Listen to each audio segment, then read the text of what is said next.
Victoria pressed her hand over the boy's mouth until his legs stopped kicking. She watched his eyes roll back, felt his small body go limp beneath her fingers, and smiled.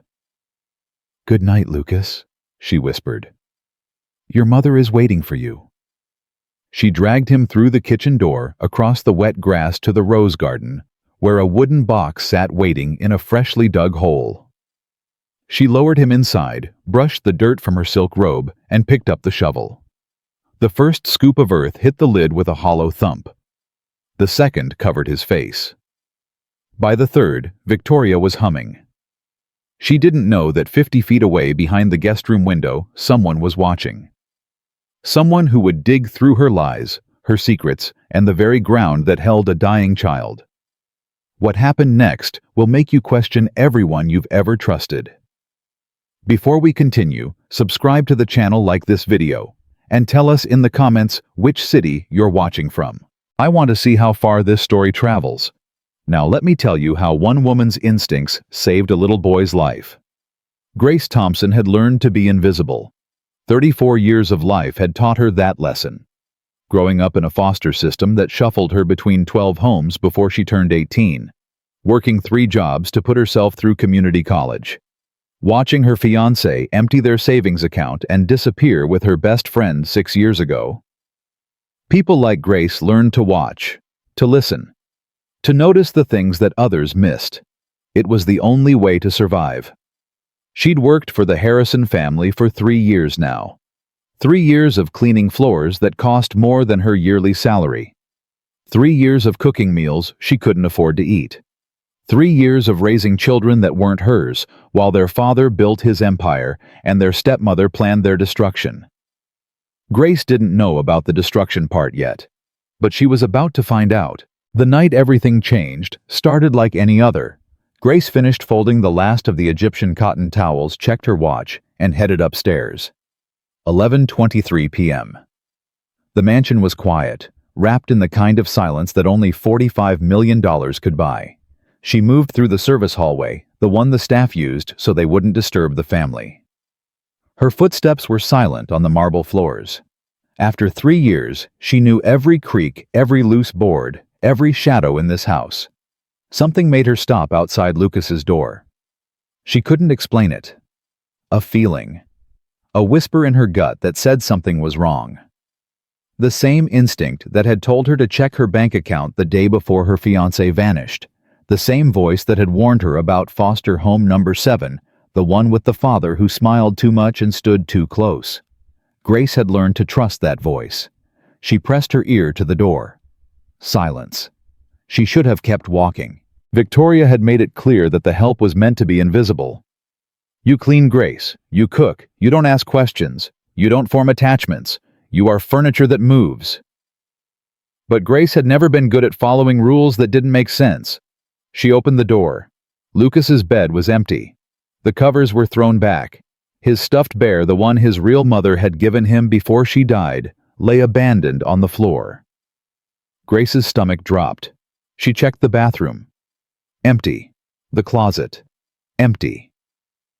She walked to the window and looked out at the backyard.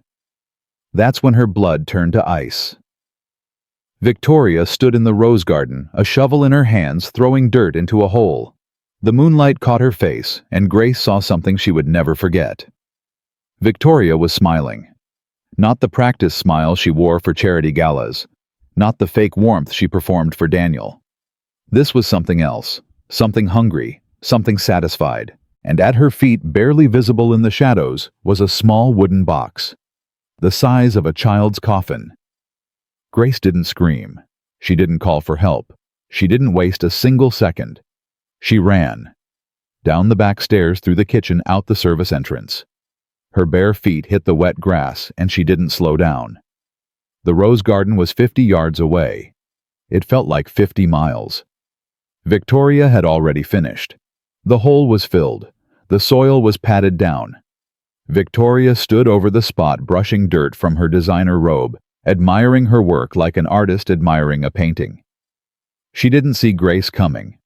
She didn't see anything until Grace's body slammed into hers, knocking them both to the ground. "What the hell are you doing?" Victoria screamed. Grace didn't answer. She scrambled to her feet, grabbed the shovel Victoria had dropped and started digging. Stop! Stop it! What's wrong with you? Grace kept digging. The soil was loose, fresh. Her arms burned, but she didn't stop. Victoria grabbed her shoulder. I'm calling the police. You've lost your mind. Grace spun around, the shovel raised. Go ahead. Call them. Tell them why you were burying something in your garden at midnight. Victoria's face changed. The mask slipped just for a second, and Grace saw the monster underneath. Then it was back. The concerned stepmother, the worried wife. Grace, sweetheart, I was burying a dead bird. One of the gardener's cats killed it. I didn't want the children to see it in the morning. Then you won't mind if I keep digging? Victoria's eyes flickered. This is absurd. I'm going to wake Daniel. Do it. Victoria didn't move. Grace turned back to the hole and dug faster. 1 foot down, 2 feet. Her shovel hit something solid. Wood. Her heart stopped. She dropped to her knees and clawed at the dirt with her bare hands. Victoria stood frozen behind her, not helping, not running, just watching with those empty eyes. The lid of the box came free. Lucas lay inside his body, curled like a question mark. His skin gray, his lips blue. His fingernails were torn and bloody from scratching at the wood. He wasn't moving. Grace screamed. She pulled him out, pressed her ear to his chest and heard it. Faint. Barely there. A heartbeat. He's alive, she gasped. Oh my God, he's alive. Victoria's voice came from somewhere far away. That's impossible. Grace looked up at her, and in that moment, she understood everything. You knew he was in there. You put him in there. Victoria smiled, that same hungry smile. Prove it. Grace didn't waste another second. She gathered Lucas in her arms, rose to her feet, and ran. Behind her, Victoria's voice echoed through the night. No one's going to believe you, Grace. You're nobody. You're nothing. You're just the help. Grace kept running. The hospital was 6 blocks away. The streets were empty. Her lungs burned. Her legs screamed. Lucas's small body bounced against her chest with every step. Hold on, baby, she gasped. Hold on, I've got you. Don't you dare die on me. She thought about his real mother, Catherine Harrison, the woman who had lost her battle with cancer 2 years ago, the woman who had hired Grace and told her, take care of my babies. Promise me. No matter what happens, take care of my babies. Grace had promised. She wasn't going to break that promise now. The emergency room doors exploded open as she crashed through them. Help me! Someone help me! This boy was buried alive. Nurses rushed forward. Doctors appeared. Someone took Lucas from her arms, and Grace collapsed against the wall, her body shaking, her hands covered in dirt and blood. A nurse knelt beside her. Ma'am, what happened? Who did this? Grace looked up, tears streaming down her face. His stepmother, Victoria Harrison. She buried him in the rose garden and left him to die. The nurse's face went white. Someone call the police, now. Grace closed her eyes and let the tears come. She had kept her promise. Now she just had to make sure the world believed her. Detective James Morrison had been a cop for 22 years. He'd seen drug dealers in the projects, murderers in back alleys, the kind of evil that lurked in darkness and poverty and desperation. But this was Greenwich, Connecticut. This was where billionaires lived. This was where evil wore Chanel and smiled for magazine covers. He'd never worked a case like this. The nurse pointed him toward the waiting area. The woman who brought him in is over there, Grace Thompson. She's the family's housekeeper.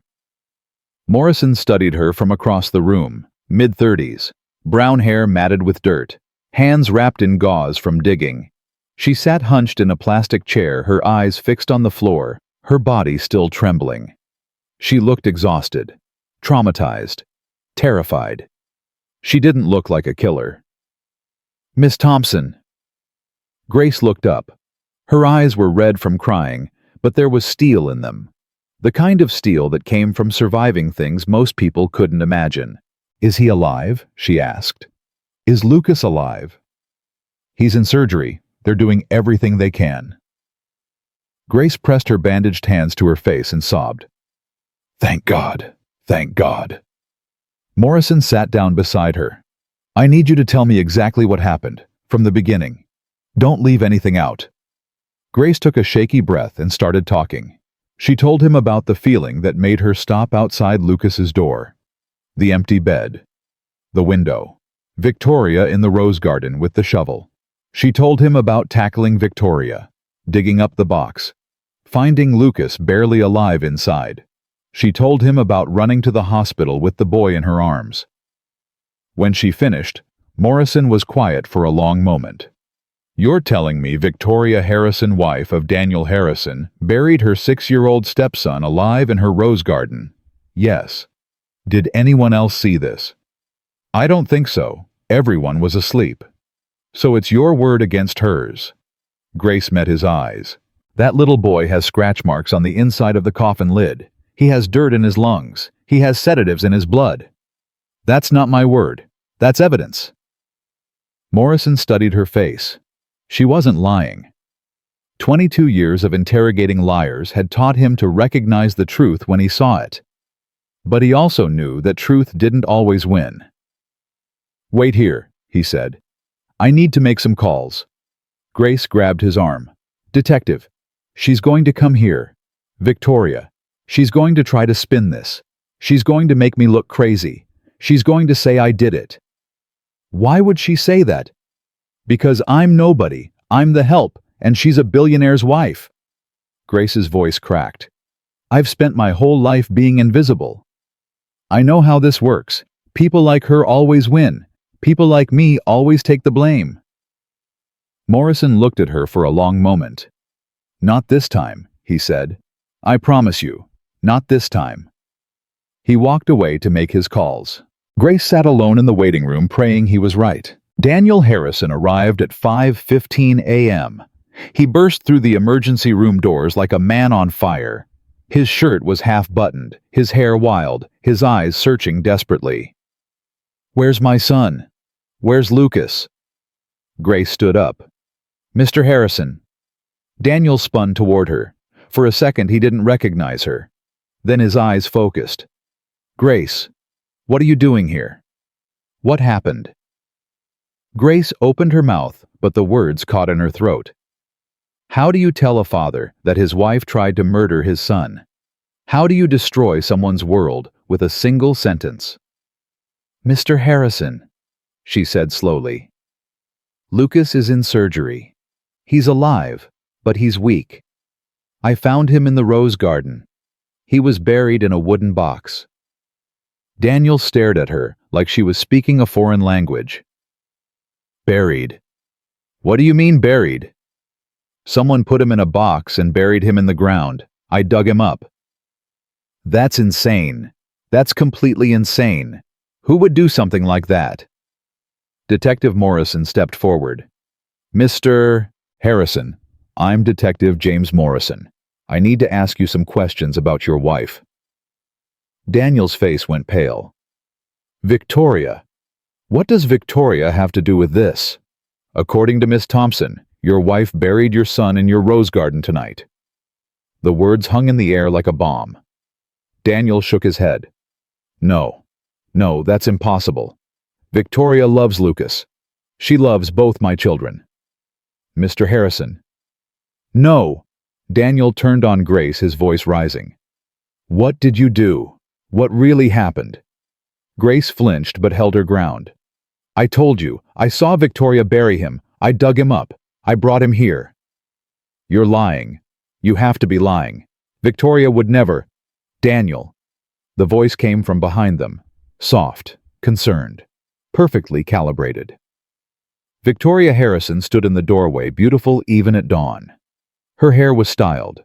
Her makeup was flawless. Her cashmere coat draped elegantly over her shoulders. Not a speck of dirt. Not a single wrinkle. Not a hint of what she'd done 4 hours earlier. Grace felt sick. "Victoria." Daniel rushed toward her. Thank God you're here. They're saying someone buried Lucas. They're saying you did it." Victoria gasped, pressing her hand to her chest. "What? That's horrible! Who would say such a thing?" Her eyes found Grace across the room. And in that look, Grace saw everything. The challenge, the threat, the promise. "This is war," Victoria's eyes said. "And you're going to lose." "The maid found him," Daniel said. "Grace. She dug him up in the garden." Victoria turned to Grace, her expression shifting to gratitude so convincing it made Grace's stomach turn. "Grace! Oh my God! You saved his life! How can I ever thank you?" Grace said nothing. Victoria walked toward her, arms outstretched as if to embrace her. "How did you know? How did you know where to look?" "I saw you." Victoria stopped. Her smile froze. "I'm sorry. I saw you dragging him across the lawn. I saw you put him in the box. I saw you bury him." The emergency room went silent. Victoria laughed a light musical sound. "That's absurd. I was in bed all night. I took a sleeping pill around 10 o'clock. Daniel, you know I've been having trouble sleeping since Catherine's anniversary." Daniel nodded slowly. "She was beside me when I fell asleep." "But you were working in your study until midnight," Grace said. "You didn't come to bed until after she came back inside." Daniel hesitated. Something flickered in his eyes. Doubt. Victoria saw it too. Her voice sharpened slightly. "Grace, I understand you've been under stress. We all have. But accusing me of trying to murder my stepson is a very serious thing. I know what I saw. You think you saw something. In the dark. In the middle of the night. After how many hours without sleep?" Victoria turned to Detective Morrison, her voice dropping to a confidential whisper. "Detective, I should probably tell you something. I didn't want to say anything because I felt sorry for her, but Grace has been having problems for months. Daniel and I noticed it. She wanders the house at night. She's become obsessed with the children. She has trouble distinguishing fantasy from reality." Grace felt the floor shifting beneath her feet. "That's a lie." "Is it?" Victoria's eyes were innocent, concerned, sad. "Then how do you explain the journal we found in your room last week?" Grace's blood ran cold. "What journal?" "The one where you wrote about protecting the children from me. The one where you described taking them away to somewhere safe. The one where you fantasized about making Daniel see the truth about his new wife." "I never wrote any journal." Victoria sighed, turning to Morrison. "It's under her mattress. I found it when I was looking for some missing jewelry. I didn't want to say anything because I thought she just needed help. But now, after this..." Morrison's expression changed. The sympathy in his eyes was replaced by suspicion. "Miss Thompson, I think you need to come down to the station." Grace stared at him in disbelief. "You can't be serious. I saved that little boy. I dug him out of the ground with my bare hands. And I need to understand how you knew where to look." "I told you. I saw Victoria." "You saw her from a window that doesn't face the rose garden." Victoria interrupted smoothly. "I know the layout of my own house, Grace. Lucas's bedroom looks out over the east lawn. The rose garden is on the west side." Grace's mind raced. She tried to remember. She'd been in Lucas's room. She'd looked out the window. She'd seen... No. She'd gone to the hallway. She'd heard a door close downstairs. She'd walked to the guest room window, the one that overlooked the back of the property. That's where she'd seen Victoria. "I made a mistake," Grace said quickly. "It wasn't Lucas's window. It was the guest room window. I was confused in my initial statement." "Confused?" Victoria repeated, her voice dripping with false sympathy. "Of course you were. You've been confused for months." "Detective, please. She's manipulating you. She's manipulating everyone." Morrison's face was stone. "Miss Thompson, you can come with me voluntarily, or I can place you under arrest. Your choice." Grace looked at Daniel, the man she'd worked for 3 years, the man whose children she'd helped raise, the man who had been kind to her once before Victoria arrived. "Mr. Harrison," she pleaded, "you know me. You've known me for 3 years. Have I ever lied to you? Have I ever done anything to hurt your family?" Daniel's jaw tightened. He looked at Grace. He looked at Victoria. His wife took his hand and squeezed it. "I don't know what to believe anymore," Daniel said quietly. Grace felt something break inside her. "Please," she whispered. "Please believe me." But Victoria was already steering him away, her arm linked through his, her head resting on his shoulder. And Grace understood the truth. She was alone. She had always been alone. And Victoria was going to destroy her. The interrogation room was cold. Grace sat at the metal table, her hands still wrapped in bloody gauze, her body still covered in dirt from the garden. No one had offered her water. No one had offered her a phone call. No one had offered her anything except suspicion. Detective Morrison sat across from her, a folder open in front of him. "Let's go through this again," he said. "You heard a noise at approximately 11:30 p.m. What kind of noise?" "I didn't hear a noise. I felt something was wrong. An instinct." "An instinct." "Yes." "And this instinct told you to check on Lucas Harrison." "Yes. Even though it wasn't your job to check on the children at night." "It's not my job to check on them. It's my—" Grace stopped. She was going to say it was her promise, but Morrison wouldn't understand. "I care about those children. I've helped raise them for 3 years." "You've helped raise them, but they're not your children." "No. They have a father. They have a stepmother. Their stepmother tried to kill one of them." Morrison leaned back in his chair. "Here's what I'm struggling with, Grace. You say you saw Victoria Harrison bury her stepson alive, but you were standing at a window that doesn't have a clear view of the rose garden." "I already explained that. I was in the guest room, not Lucas's room. I got confused when I gave my initial statement." "You got confused about something that important?" "I had just dug a child out of the ground. I wasn't thinking clearly." Morrison nodded slowly. "Let's talk about the journal." Grace's stomach clenched. "I didn't write any journal." Morrison opened his folder and pulled out a small leather notebook. He opened it and began to read. "The children need protection. Victoria will never love them the way Catherine did. She looks at them like they're obstacles, like they're problems to be solved." "I didn't write that. Lucas is so fragile, so trusting. He doesn't understand that the woman his father married is a monster. Someone needs to open Daniel's eyes before it's too late. That's not my handwriting. If I have to take matters into my own hands, I will. Those children deserve a real mother, not a snake in designer clothes." Morrison closed the journal. "This was found under your mattress. Mrs. Harrison told us exactly where to look." Grace felt tears burning in her eyes. "She planted it. Don't you see? She planned this whole thing. She buried Lucas. She framed me. She planted that journal. Why would she do that? I don't know. The money, the inheritance. She wanted the children out of the way. You don't know. But you're sure she did it." "I know what I saw." Morrison stared at her for a long moment. "Grace, I've been a cop for 22 years. You know what I've learned. The simplest explanation is usually the right one. A wealthy stepmother murdering her stepson and framing the maid. That's not simple. That's a movie. That's fiction. It's the truth.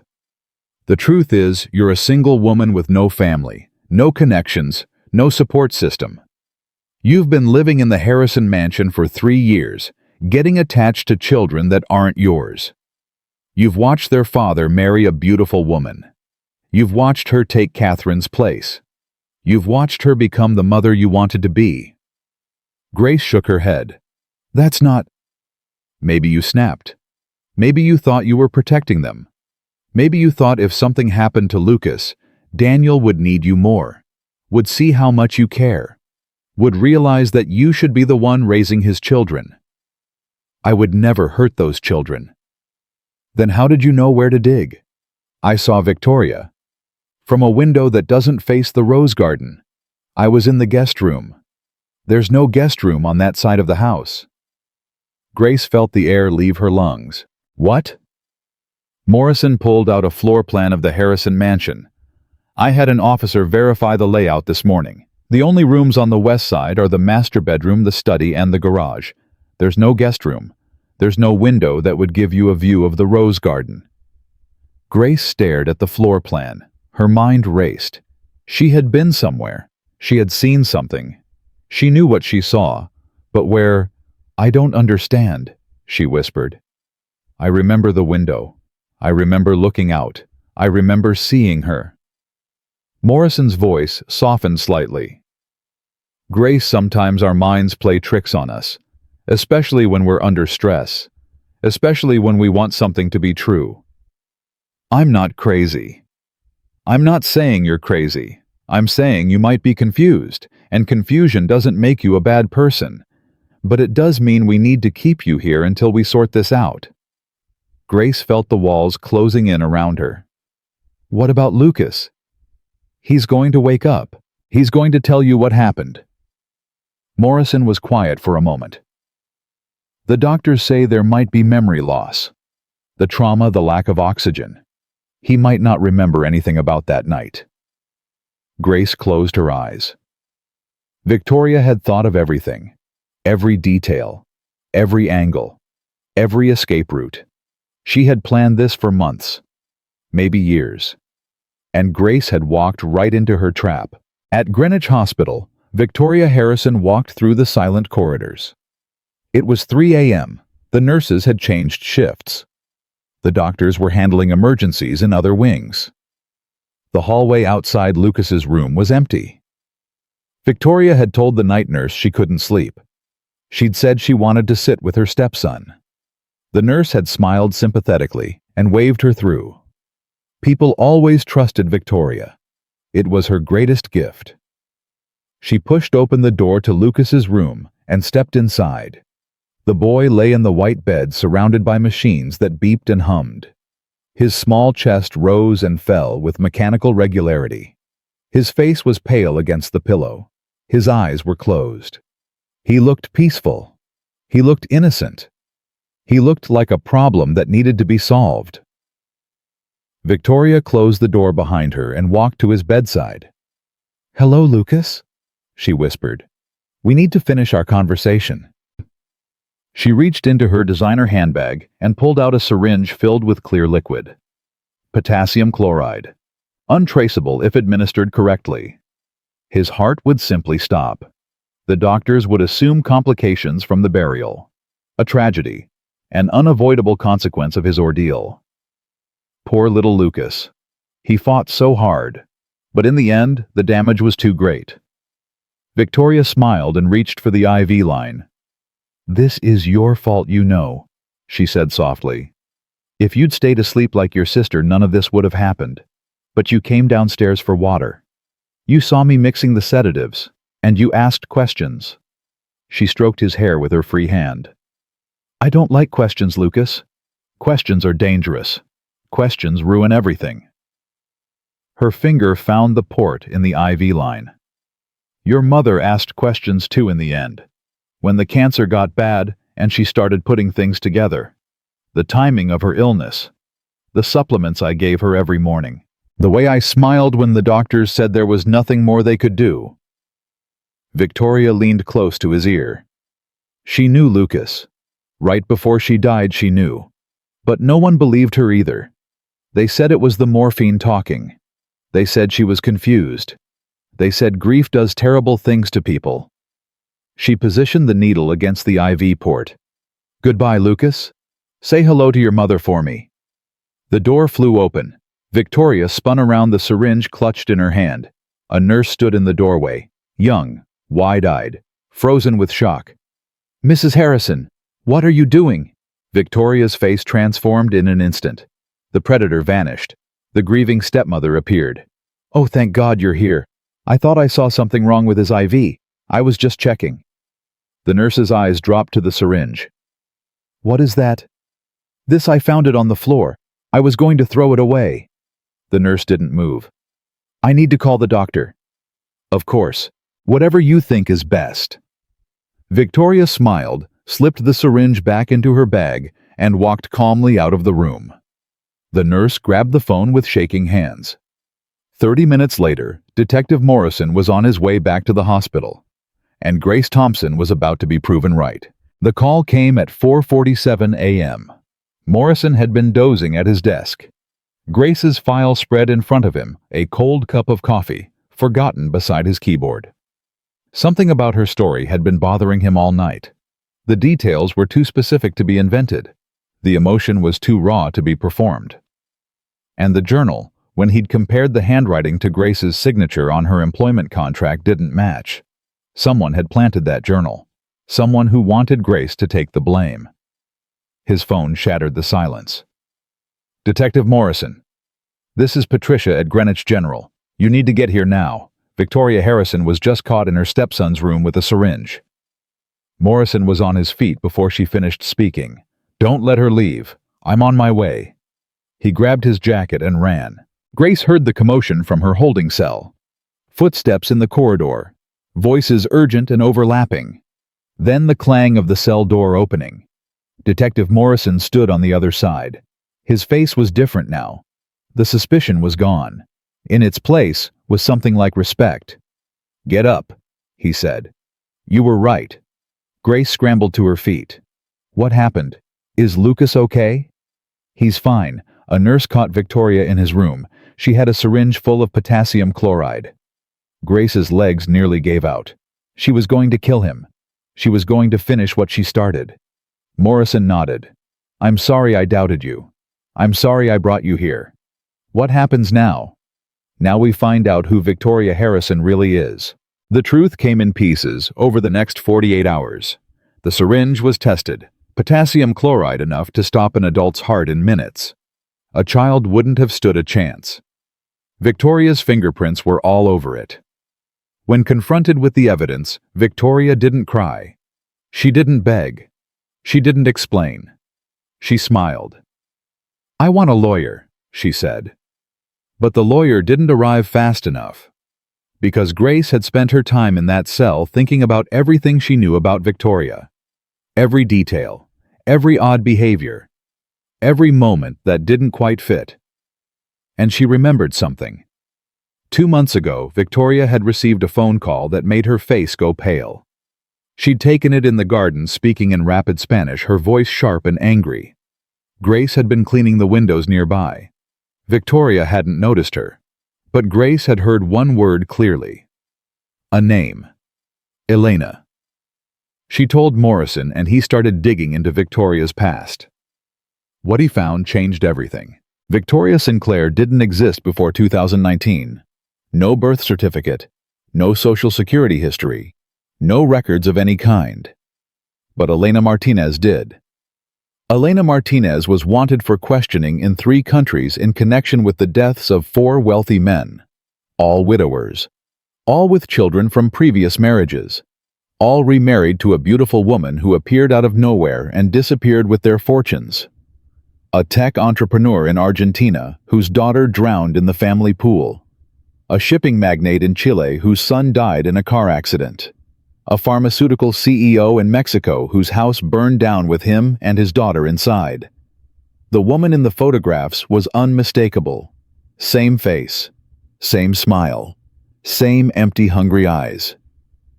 Victoria Harrison was Elena Martinez, and she had done this before. 4 days after the burial, Lucas Harrison opened his eyes.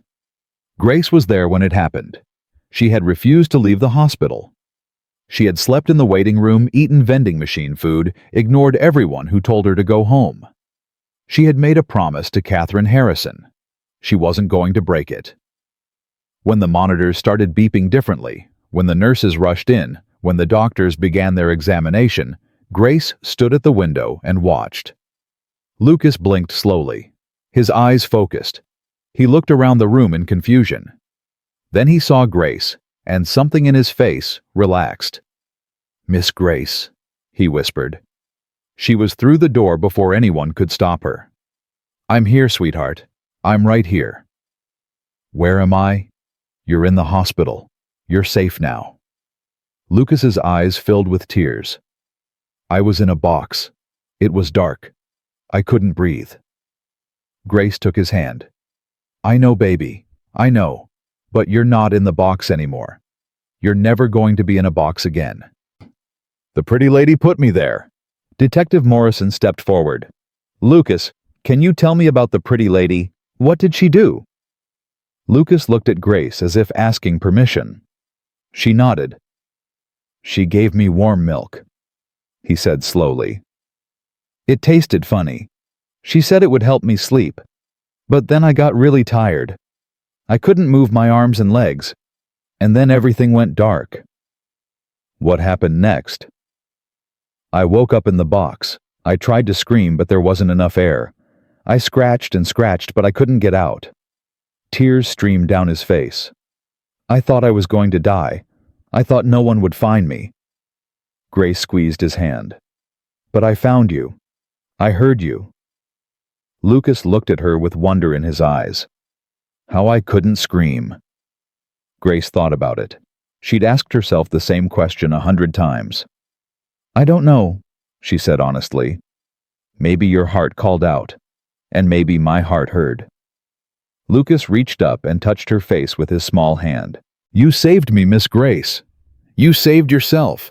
You kept fighting. You kept breathing. I just did the digging. Daniel Harrison stood in the doorway watching. His face was gray. His eyes were hollow. He looked like a man whose entire world had collapsed. Because it had. Lucas, he said hoarsely. Son? Lucas looked at his father. Daddy, where's Mommy? Daniel flinched. Your mother is in heaven, remember? She went to heaven when you were 4. No, I mean the new Mommy. Victoria. Where is she? The room went silent. Daniel walked to his son's bedside and knelt down. Victoria is going away. She's not going to be your mommy anymore. Because she put me in the box. Daniel's face crumpled. Yes, son, because she put you in the box. Lucas was quiet for a moment. Then he looked at Grace. Is Miss Grace going to be our mommy now? Grace felt tears streaming down her face. She looked at Daniel. He looked back at her. Something passed between them. An understanding. A shared grief. A mutual recognition of what they had both lost and what they might still be able to save. Miss Grace is going to stay with us for as long as she wants, Daniel said quietly. She's family now. Grace pulled Lucas into her arms and held him like she would never let go. I'm not going anywhere, she whispered. I promise. I'm never going anywhere. The trial of Elena Martinez began 6 weeks later. It was the biggest case in Connecticut history. Reporters from around the world descended on the courthouse. Every network carried it live. Every newspaper ran front-page stories about the Black Widow of Greenwich. The evidence was overwhelming. The syringe with her fingerprints. The sedatives found in Lucas's blood. The wooden box with her DNA. The false identity. The pattern of previous crimes in 3 countries. Grace testified for 7 hours. She told the court about the night she saw Victoria in the garden. She told them about digging Lucas out of the ground. She told them about the planted journal, the false accusations, the systematic attempt to frame her for attempted murder. She told them about Catherine Harrison's dying words. Take care of my babies. Promise me. No matter what happens, take care of my babies. When she finished, half the jury was in tears. Lucas testified too. He sat in the witness chair 8 inches too short to see over the railing, his stuffed bear clutched in his lap. He described the warm milk, the funny taste, the darkness, the box. He described the sound of digging, the crack of the lid opening, the face of the woman who pulled him out. Miss Grace saved me, he said. She heard me when I couldn't even scream. Victoria or Elena sat at the defense table throughout the trial. She didn't cry. She didn't apologize. She didn't show any emotion at all. When asked if she had anything to say before sentencing, she stood up slowly and looked directly at Grace. You think you've won? She said. You think this is over, but women like me never stop. There will always be another grieving widower, another vulnerable family, another perfect target. And there will always be another Grace Thompson who doesn't see me coming until it's too late. She smiled that empty smile one final time. I'll be thinking of you, both of you. The judge sentenced her to 4 consecutive life terms without the possibility of parole. As they led her away, Grace stood in the gallery and watched. She didn't feel victorious. She didn't feel vindicated. She felt tired. Tired of fighting. Tired of being invisible. Tired of a world where monsters could hide in plain sight, and no one noticed until it was almost too late. But then she felt a small hand slip into hers. Lucas stood beside her, his stuffed bear tucked under one arm, his eyes fixed on the door where Victoria had disappeared. Miss Grace. Yes, sweetheart. Are we safe now? Grace squeezed his hand. We're safe, she said. We're finally safe. That night, Grace got a call from Detective Morrison. I thought you should know, he said. During transport to the prison, Victoria's convoy was ambushed. Someone shot out the tires, killed 2 guards, and pulled her out of the transport vehicle. Grace felt the blood drain from her face. What are you saying? I'm saying Victoria Harrison escaped. She's gone. We don't know where she is, and we don't know who helped her. The phone nearly slipped from Grace's fingers. She's coming back, Grace whispered. She's coming back for us. Morrison's voice was grim. We're putting a protective detail on the Harrison family. Around the clock. No one gets in or out without clearance. That won't stop her. You don't understand. She's been doing this for years. She knows how to disappear. She knows how to wait. Then we'll be waiting too. I promise you, Grace. We're going to find her. The line went dead. Grace stood at her window, looking out at the darkness beyond the glass. Somewhere out there, Victoria was free. Somewhere out there, a monster was planning her return. Somewhere out there, the woman who had buried a child alive was thinking about revenge. Grace thought about running, about taking Lucas and Emma and disappearing somewhere Victoria would never find them. But she was done running. She had spent her whole life running. From foster homes, from disappointment, from people who let her down and systems that failed her. Not anymore. Victoria wanted a war fine. Grace would give her one. She walked to Lucas's room and opened the door. The boy was asleep, his stuffed bear tucked under his chin, his face peaceful in the moonlight. Grace sat on the edge of his bed and watched him breathe. I won't let her hurt you again, she whispered. I don't care what it takes. I don't care what I have to do. You're mine now, and I protect what's mine. Outside, the wind howled through the trees, and somewhere in the darkness, Victoria smiled. The game wasn't over. It was just beginning. 3 days after Victoria's escape, Grace stopped sleeping. She sat in the chair by Lucas's bedroom door, every night a baseball bat across her lap, listening to every creak and whisper in the mansion. The police had stationed 2 officers outside, but Grace didn't trust them. She didn't trust anyone anymore. Daniel found her there at 4 a.m. on the 4th night, her eyes bloodshot, her hands trembling from too much coffee. Grace, you need to rest. I'll rest when she's caught. The police are handling it. The FBI is involved now. They'll find her. Grace looked up at him with eyes that had seen too much. You don't understand. She's not like other criminals. She doesn't make mistakes. She plans. She waits. And when she strikes, it's already too late. Daniel knelt beside her chair. Then what do you suggest we do? We don't wait for her to come to us. We find her first. How the FBI has been searching for 3 days. They have nothing. Grace had been thinking about this since Morrison's phone call. Victoria was smart, but she wasn't perfect. She had a pattern. She had a past. And somewhere in that past was a weakness. She had help escaping, Grace said. Someone on the inside. Someone who knew the transport route, the timing, everything. That person is still out there, and that person knows where she is. Daniel stared at her. You want to find the person who helped her escape? I want to find everyone who ever helped her. Every accomplice. Every connection. Every thread that leads back to Elena Martinez. That's dangerous. So is sitting here waiting for her to kill your children. Daniel flinched. The words were harsh, but they were true. What do you need? He asked quietly. Access to everything. Her phone records, her emails, her bank statements. Every piece of information from her life as Victoria Harrison. The police already have all of that. The police are looking for where she went. I'm looking for who she really is. Daniel was quiet for a long moment. Then he stood up. I'll make some calls. Grace watched him go. For the first time since Victoria's escape, she felt something other than fear. She felt purpose. By morning, Grace had a stack of documents 3 feet high. She spread them across the dining room table and began to read.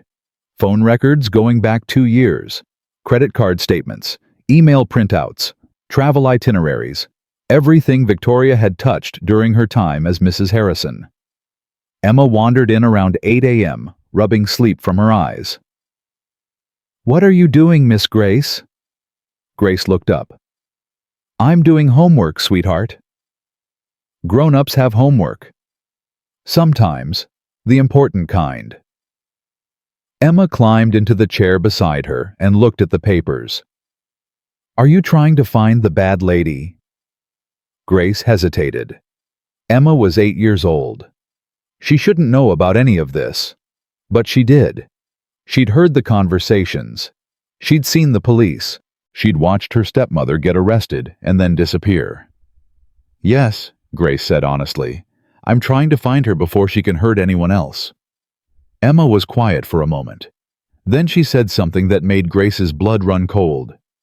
She used to talk on the phone in Spanish when she thought I was asleep. She didn't know I was learning Spanish at school. Grace turned to face her fully. What did she say? I didn't understand all of it. But I remember one thing. She kept saying el hermano, over and over. Grace's Spanish was limited, but she knew that phrase. El hermano, the brother. Victoria had a brother. Grace grabbed her phone and called Detective Morrison. Morrison, it's Grace Thompson. Victoria has a brother. Elena Martinez has a brother somewhere. Morrison was silent for a beat. We didn't find any siblings in her background. Because you were looking at Victoria Sinclair's background, not Elena Martinez's. Go deeper. Go back to Argentina. Find out who Elena Martinez really was before she started killing. Grace, this is FBI territory now. I can't just... Then tell the FBI. Tell anyone who will listen. She has a brother, and I'm willing to bet he's the one who helped her escape. She hung up before Morrison could argue. Daniel appeared in the doorway. What's going on? Victoria has a brother, someone we didn't know about, someone who's been helping her this whole time. How do you know that? Grace looked at Emma, who was watching them with wide, serious eyes. Because your daughter is smarter than all of us. The FBI called back 4 hours later. Agent Sarah Chen introduced herself with clipped efficiency. Miss Thompson, we've been investigating the information you provided.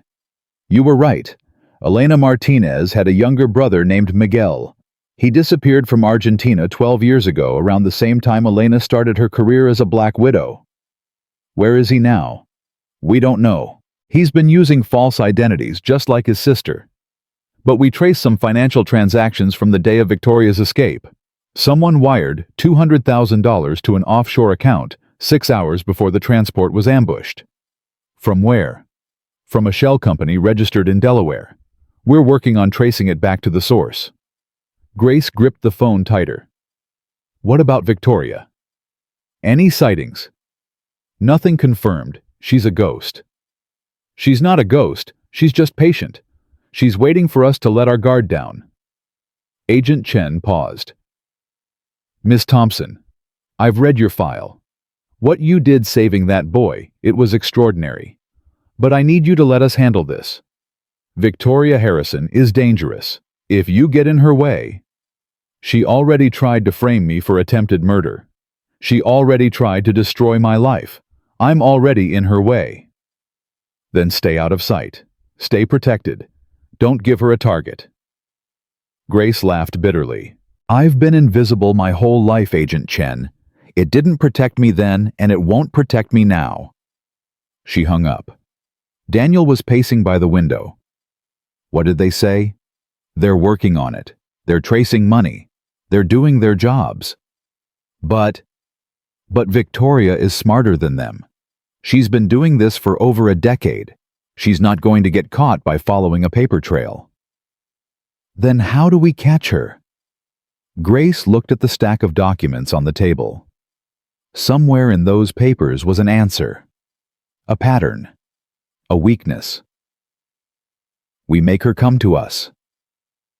That night, Grace made a decision that would change everything. She called a reporter.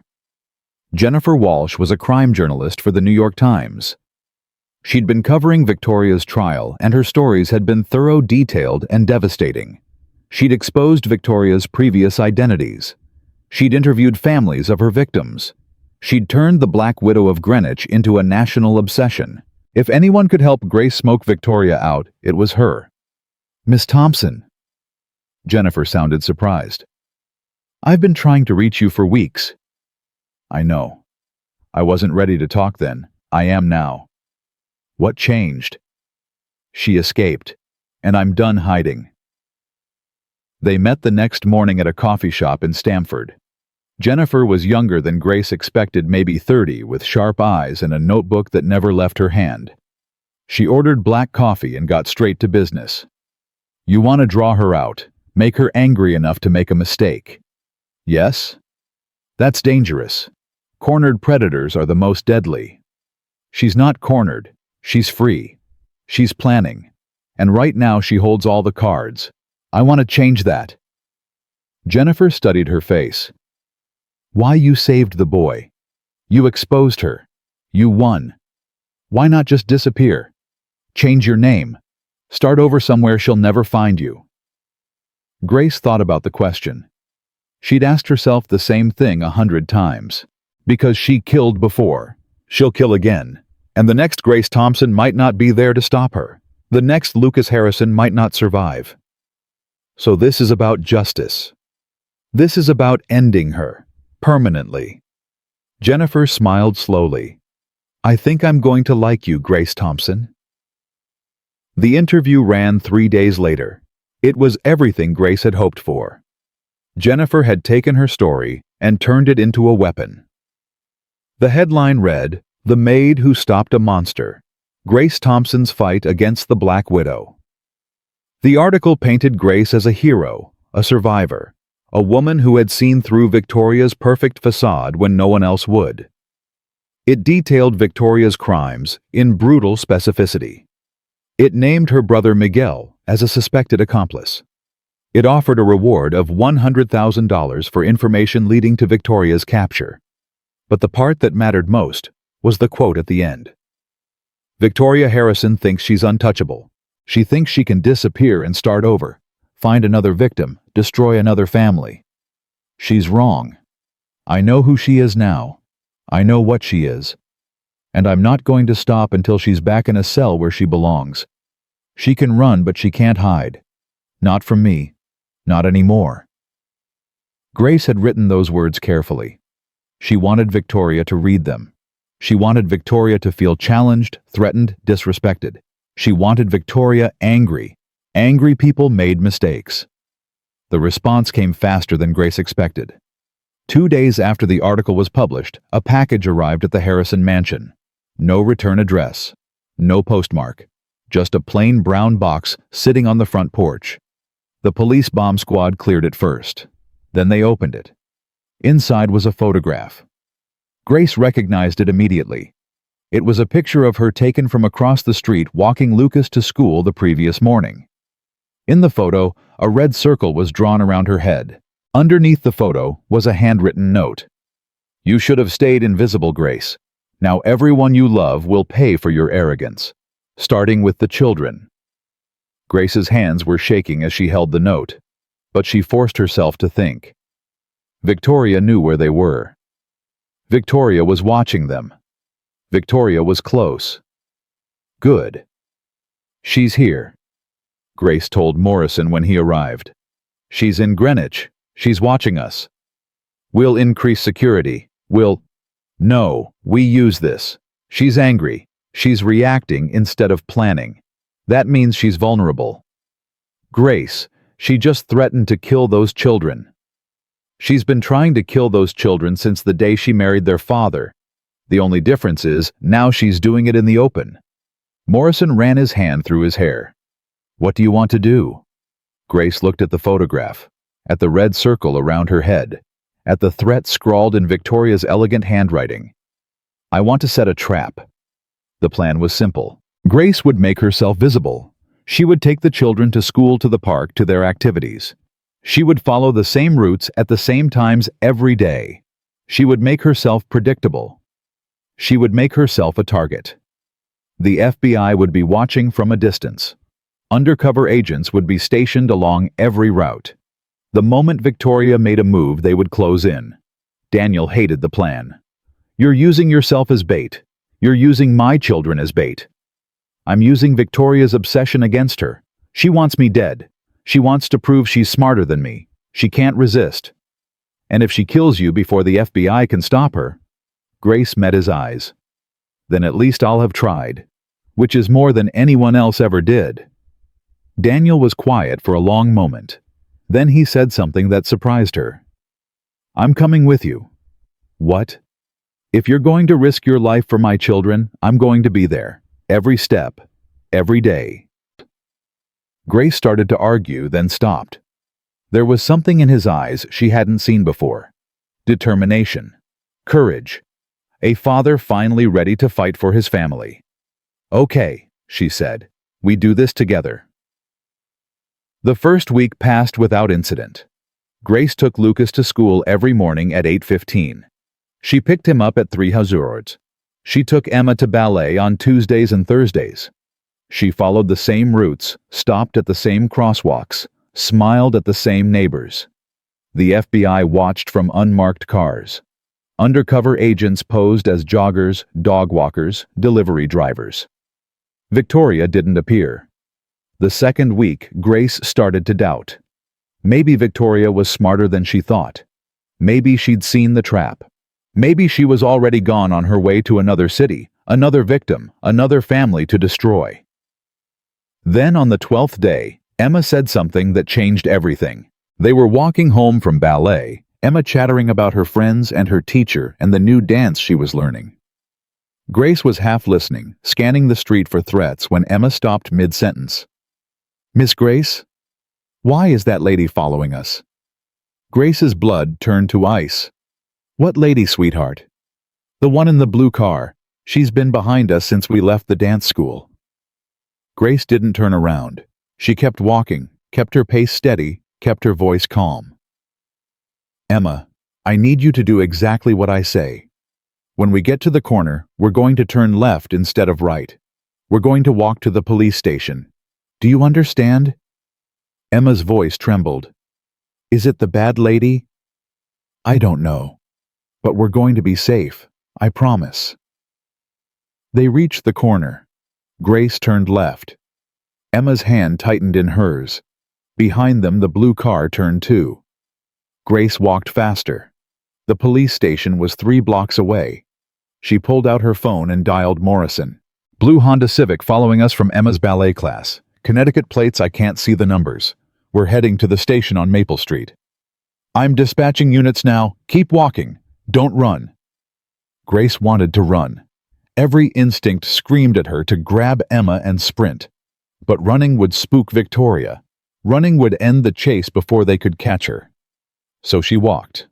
1 block. The blue car stayed behind them. 2 blocks. Grace could see the police station at the end of the street. The blue car accelerated. Emma, run! Grace shoved the girl forward as the car jumped the curb behind them. Tires screeched. An engine roared. Grace spun around and saw the car bearing down on her. Time slowed. She saw the driver's face through the windshield. Blonde hair. Dark sunglasses. A smile that was all teeth and no warmth. Victoria. Grace dove to the side as the car missed her by inches. She hit the ground hard, felt the pavement tear her palms, heard Emma screaming somewhere ahead. The car braked, reversed, came at her again. Grace scrambled to her feet and ran. Police sirens wailed in the distance. The car behind her was gaining. She could hear the engine, feel the heat of it, smell the burning rubber. Then the world exploded in blue and red lights. 3 police cars converged on the intersection, blocking the street. The blue Honda slammed to a stop. Officers poured out with weapons drawn. "Don't move, hands where we can see them." Grace collapsed against a lamppost, gasping for air. Emma was in her arms, suddenly crying, clinging to her like she would never let go. "I've got you," Grace whispered. "I've got you, baby. You're safe." She looked up as the officers pulled the driver from the car. It wasn't Victoria. The woman had blonde hair and dark sunglasses, but she was younger, shorter, with a face Grace had never seen before. She was laughing. "You thought I was her," the woman said. "You thought I was Elena. She said you would. She said you'd be so scared you'd see her everywhere." Morrison grabbed the woman's arm. "Who are you? Where is Victoria Harrison?" The woman grinned. "My name is Rosa. I'm Miguel's girlfriend, and Elena wanted me to give you a message." She looked directly at Grace. "She says the children won't be at school tomorrow. She says you should check the nanny cam in Lucas's bedroom. She says by the time you read this, it will already be too late." Grace's heart stopped. She turned and ran. The Harrison mansion was 12 minutes away by car. Grace made it in 8. She burst through the front door screaming Lucas's name. Daniel was in the study. He jumped up when he saw her face. "What happened? Where's Emma?" "She's with the police." "Where's Lucas? Is Lucas here?" "He's in his room. He's been there all afternoon." "Grace, what's going on?" Grace was already running up the stairs. She threw open Lucas's door. The room was empty. The window was open, and on the bed, propped against Lucas's pillow, was another note. "You were so busy protecting Emma that you forgot about her brother. Mothers should never have favorites, Grace. Now Lucas is with me. And if you want to see him alive again, you'll do exactly what I say." Grace screamed. She screamed until her throat was raw, until Daniel reached her and grabbed her shoulders, until the FBI agents flooded the house and the search began. Victoria had taken Lucas. Again. The ransom call came at midnight. Grace was sitting in the living room surrounded by FBI agents and police officers, her hands shaking so badly she could barely hold the phone. Victoria's voice was calm, almost pleasant. "Hello, Grace. I told you that you should have stayed invisible. Where is he if you hurt him?" "Hurt him? I would never hurt Lucas. I love Lucas. He's going to be my son now. My real son. Not that disappointing boy his father raised. What do you want?"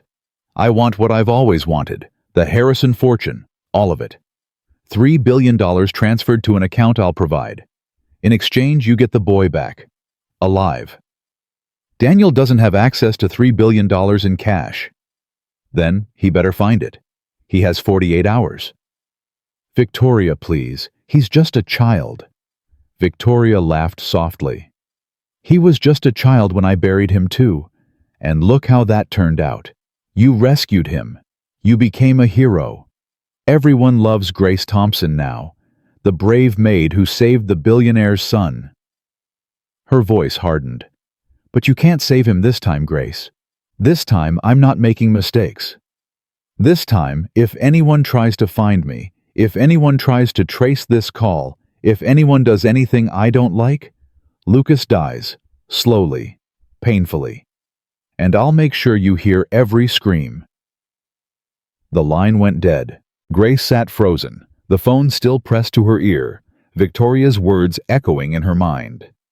Agent Chen stepped forward. "We traced the call. It bounced through 6 different servers. She could be anywhere." Daniel was on his knees, his face in his hands, sobbing. Emma sat in the corner clutching her stuffed rabbit, her eyes empty with shock. Grace looked at them. This broken family she had tried so hard to protect. She thought about Lucas, scared and alone in the hands of a monster. She thought about Victoria's smile, her confidence, her certainty that she had finally won. No. Grace stood up. She made a mistake, she said quietly. Agent Chen looked at her. What? She thinks I can't find her. She thinks she's safe, but she's wrong. Grace walked to the window and looked out at the darkness. Somewhere out there, Lucas was waiting. And Grace was going to bring him home. Even if it killed her. Grace's investigation to find Victoria. The 48-hour countdown.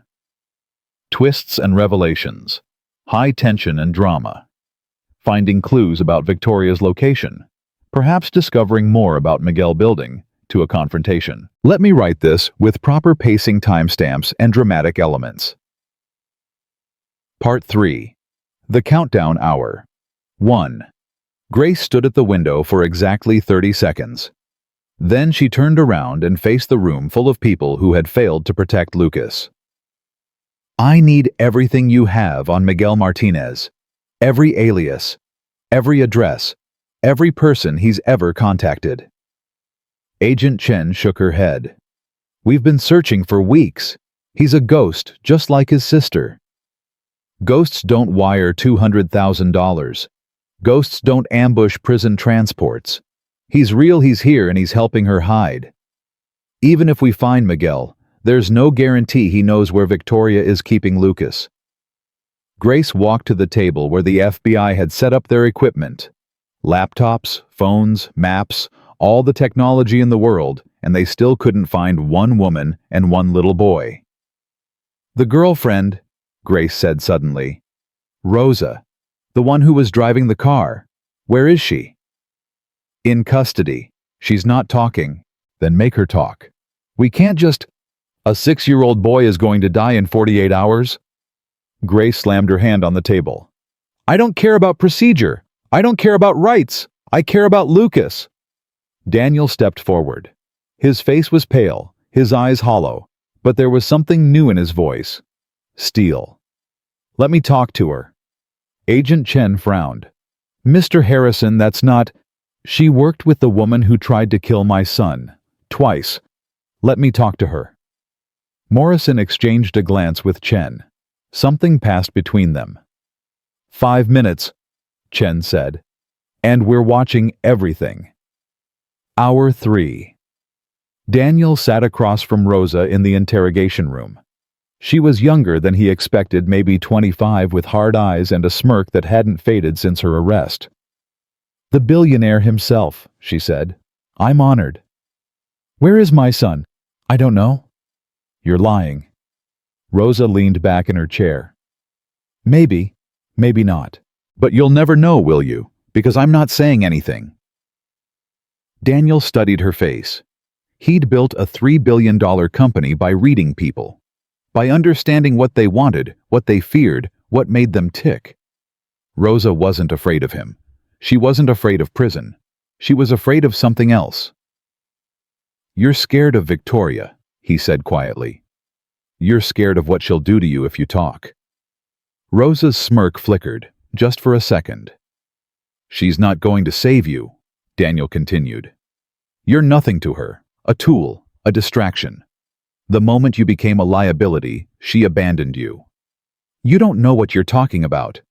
I know exactly what I'm talking about. I married her. I trusted her. I let her into my home, into my children's lives. And she tried to bury my son alive. He leaned forward. She's going to do the same thing to you. The moment this is over, the moment she has what she wants, she's going to disappear. And you're going to spend the rest of your life in prison for a woman who wouldn't cross the street to save you. Rosa's jaw tightened. Unless, Daniel said, you help us find her first. Help us stop her. And I'll make sure you never spend a day behind bars. You can't promise that. I can promise anything. I have $3 billion and an army of lawyers. What does Victoria have? Rosa was quiet for a long moment. Her eyes darted to the mirror, knowing people were watching. Knowing this moment would define the rest of her life. She has Miguel, Rosa said finally. And Miguel has a cabin. In the Catskills. Near a town called Phoenicia. Daniel's heart stopped. That's where she took him. That's where she takes everyone. It's private, remote, no neighbors for miles. Rosa's voice dropped. That's where she buries the ones who don't cooperate. Daniel was on his feet before she finished speaking. Hour 5. The FBI mobilized within 30 minutes. Tactical teams, helicopters, hostage negotiators, everything the federal government could throw at a kidnapping case involving a billionaire's son. Grace insisted on going with them. Absolutely not, Agent Chen said. You're a civilian. This is a tactical operation. I found him the first time. I'll find him again. You found him in a garden 50 feet from your bedroom. This is different. This is a fortified location with an armed suspect who has already killed multiple people. I don't care.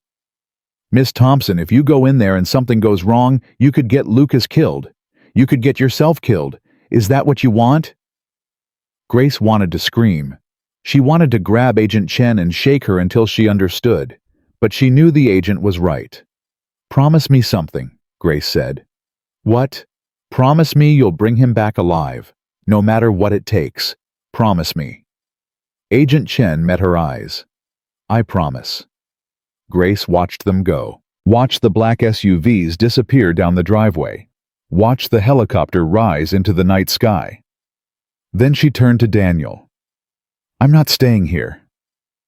Chen said, I heard what she said. I don't care. Get your car. We're following them. Hour 8. The drive to the Catskills took 2 hours. Grace sat in the passenger seat of Daniel's Range Rover, her hands clenched in her lap, her eyes fixed on the road ahead. Neither of them spoke. There was nothing to say. Daniel's phone buzzed. He answered it on speaker. Mr. Harrison, this is Agent Chen. We've reached the cabin. Grace stopped breathing. Is Lucas there? Is he alive? The cabin is empty. No sign of Victoria Miguel or your son. It looks like they cleared out recently, maybe within the last few hours. Daniel nearly drove off the road. What Rosa said. Rosa said what Victoria wanted her to say. This was a trap, a distraction. Victoria knew we'd find Rosa. She knew Rosa would talk. She sent us here on purpose. Grace grabbed the phone from Daniel's hand. Then where is she? Where's Lucas? We don't know, but we found something in the cabin. A laptop. We're bringing it back for analysis. A laptop she left behind? That's not a mistake. That's a message. Agent Chen was quiet for a moment. What do you mean? Victoria doesn't make mistakes. If she left that laptop, she wanted you to find it. She wanted you to see what's on it. We'll know more once we analyze it. In the meantime, go back to the mansion. Stay safe. We'll contact you as soon as we have something. The line went dead. Grace stared at the phone in her hand. She's playing with us, she whispered. This whole time. The ransom call. Rosa. The cabin. It's all a game to her. Daniel's hands tightened on the steering wheel. Then how do we win? Grace didn't have an answer. Hour 12. They were halfway back to Greenwich when Grace's phone rang. Unknown number. She answered it. Hello, Grace. Victoria's voice was like ice water down her spine. Where is Lucas? He's right here. Say hello, Lucas. A small voice came through the speaker, trembling with fear. Miss Grace, I'm scared. I want to go home. Grace's eyes filled with tears. I'm coming, baby. I'm coming to get you. Just hold on. Victoria took the phone back. How touching, the maid who thinks she's a mother. What do you want? We'll give you the money. We'll give you anything. I don't want the money anymore, Grace. I want something else. What? I want you. Grace's blood turned to ice. You ruined everything. Victoria continued. My plan was perfect. Lucas would die. Emma would have an accident a few months later. Daniel would be devastated. And I would be there to comfort him, to support him, to inherit everything, when he couldn't take the grief anymore. Her voice hardened. But you interfered. You dug up my garden. You exposed my past. You turned me into a fugitive when I should be living in that mansion spending Daniel's money, enjoying the life I earned. You earned nothing. You're a murderer. I'm a survivor, just like you. The difference is I don't pretend to be something I'm not. What do you want, Victoria? I told you, I want you. Come alone. No police, no FBI, no Daniel, just you. And I'll let Lucas go. How do I know you're telling the truth? You don't. But you don't have a choice, do you? Because if you don't come, if you bring anyone with you, Lucas dies. And this time, no one will dig him up. She gave Grace an address. A warehouse on the outskirts of Bridgeport. You have 2 hours. Don't be late. The line went dead. Daniel pulled the car to the side of the road. Grace, you can't do this. It's a trap. Of course it's a trap. She wants to kill me. Then let the FBI handle it. Let them. The FBI just spent 8 hours chasing a ghost to an empty cabin. By the time they figure out where she really is, Lucas will be dead. Grace opened the car door. Grace, wait. Please. There has to be another way. She turned back to look at him. This man she'd worked for. This man whose children she loved. This man who had almost lost everything and was about to lose more. Take care of Emma, she said. If I don't come back, promise me you'll take care of her. Grace. Promise me. Daniel's eyes filled with tears. I promise. Grace nodded. Then she got out of the car and started walking. Hour 14. She found a taxi 2 miles down the road. The driver looked at her strangely. A woman alone, no luggage, asking to be taken to an industrial district in Bridgeport at 2 in the morning. But he drove her anyway. Money was money.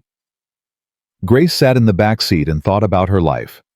34 years, 12 foster homes, 3 failed relationships, 1 career as a housekeeper, 1 promise to a dying woman. She'd always been invisible, always been overlooked, always been the person in the background while other people lived their lives. But she'd also always survived. She'd survived foster care. She'd survived heartbreak. She'd survived being framed for attempted murder by a psychopath. She would survive this too. Or she would die trying. The taxi dropped her off at the address Victoria had given her. A massive warehouse, dark and silent, surrounded by empty parking lots and chain-link fences. Grace paid the driver and watched him go. Then she walked toward the door. It was unlocked. She stepped inside. Darkness swallowed her. The only light came from somewhere deep in the warehouse, a faint glow that seemed to pulse like a heartbeat. Victoria! Her voice echoed off the walls. I'm here. I came alone, just like you asked. Footsteps. Somewhere ahead. Then a light snapped on, blinding her. When her eyes adjusted, she saw Lucas. He was tied to a chair in the center of the warehouse, his small body trembling, tears streaming down his face. Duct tape covered his mouth, but his eyes screamed everything he couldn't say. Grace started running toward him. Stop! Victoria stepped out of the shadows, a gun in her hand, pointed directly at Grace's chest. One more step, and I kill you both. Grace froze. Victoria circled her slowly like a predator examining prey. She looked different now. The perfect hair was tangled. The flawless makeup was smeared. The designer clothes were wrinkled and stained. She looked like what she really was, a monster. You came, Victoria said. I wasn't sure you would. You have me. Let Lucas go. In time. First, I want you to understand something. Victoria stopped in front of her, the gun inches from Grace's face. I've been doing this for 15 years. 15 years of finding the right targets, building the perfect relationships, eliminating the obstacles. And not once did anyone see through me. Until you. You got careless. No, I got unlucky. You were supposed to be invisible. You were supposed to be furniture. But you saw me. You watched me when no one else was watching. Victoria's voice cracked with something that might have been admiration. How did you know? Grace looked at Lucas still crying in his chair, and she thought about the answer. Because I know what it's like to be invisible, she said quietly. I know what it's like to be overlooked, and I know that the people everyone ignores are the ones who see everything. Victoria laughed. So the help became the hero. How inspiring. I'm not a hero. I'm just someone who refuses to look away. Well, you should have looked away this time. Victoria raised the gun. Grace closed her eyes. A shot rang out. Hour 15. Grace waited for the pain, the darkness, the end. It didn't come. She opened her eyes. Victoria was on the ground screaming, clutching her shoulder. Blood poured between her fingers. The gun had skittered across the concrete floor out of reach. Behind her stood Daniel Harrison. He held a pistol in shaking hands, his face white with shock. I followed you, he said, his voice barely a whisper. I couldn't let you do this alone. Grace didn't waste time with gratitude. She ran to Lucas, tore the tape from his mouth, and began working on the ropes that bound his hands.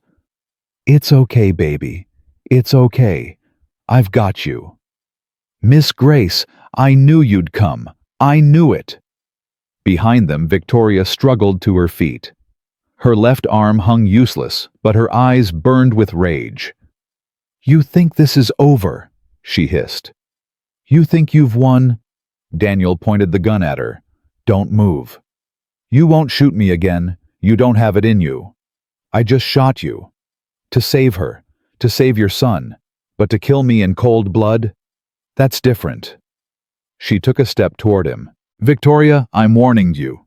You're weak, Daniel. You've always been weak. That's why I chose you. That's why you were perfect. Another step. A grieving widower with too much money and not enough spine. All I had to do was smile. All I had to do was pretend. Another step. Daniel's hands were shaking badly now. And you believed every word. You let me into your bed. You let me raise your children. You would have let me kill them both if that little maid hadn't interfered. She was 3 feet away. So go ahead, Daniel. Pull the trigger. Show me you're not the pathetic broken man I married. Daniel's finger trembled on the trigger. He couldn't do it. Victoria smiled and reached for the gun.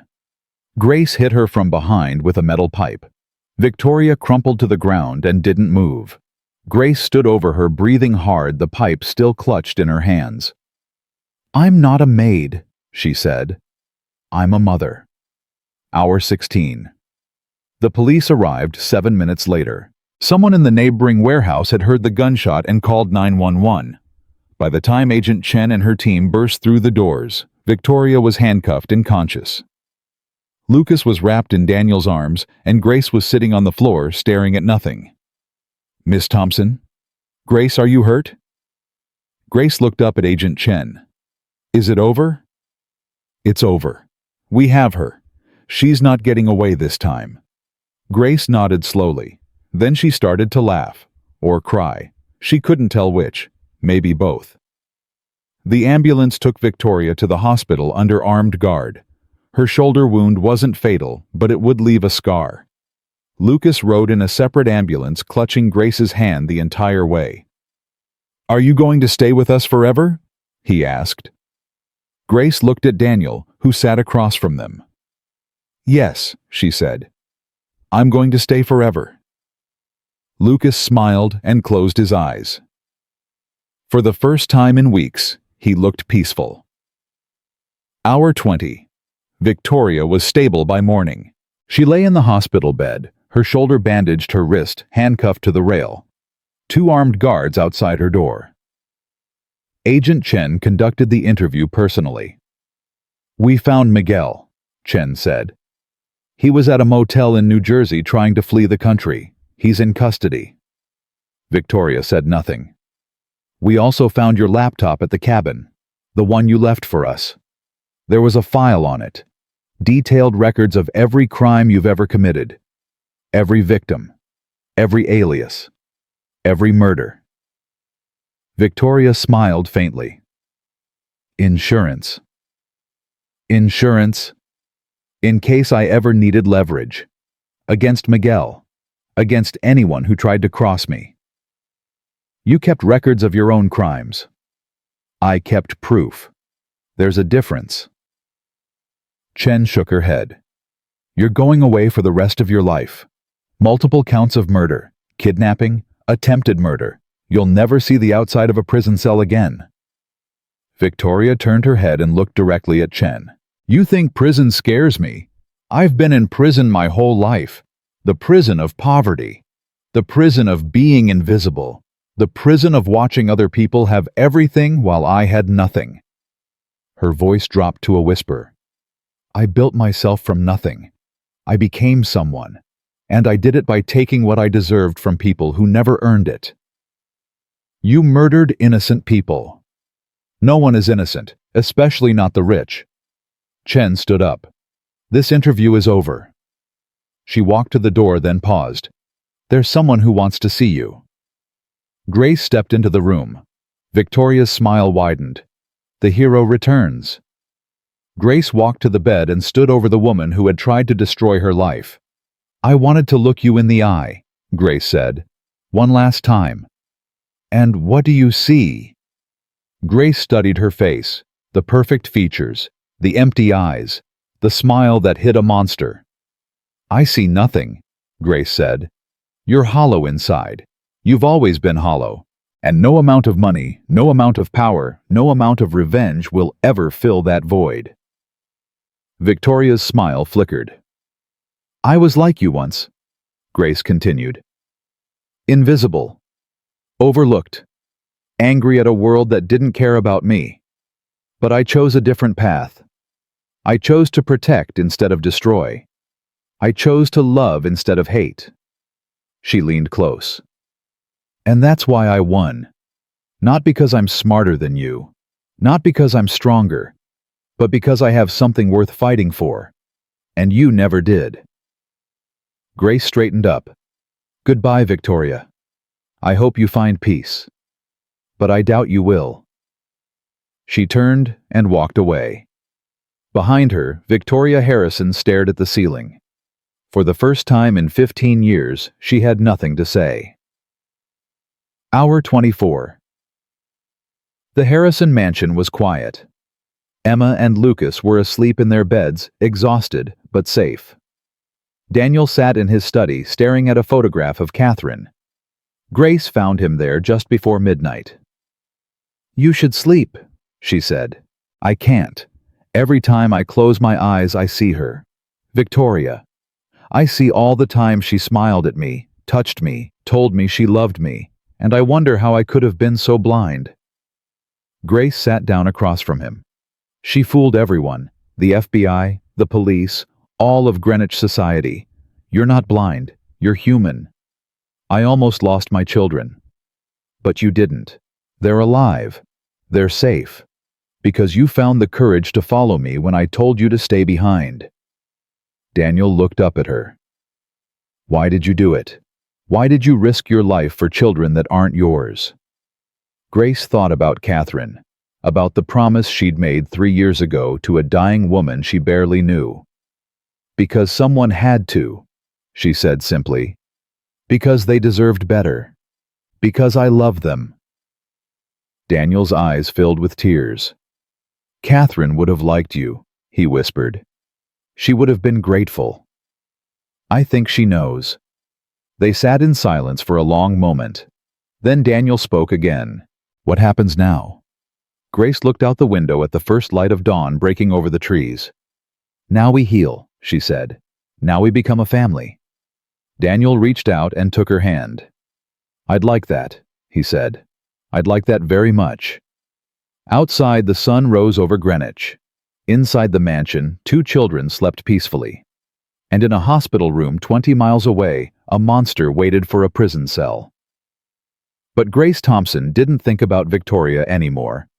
She thought about breakfast. She thought about Lucas's laugh and Emma's smile. She thought about the life she'd never expected to have.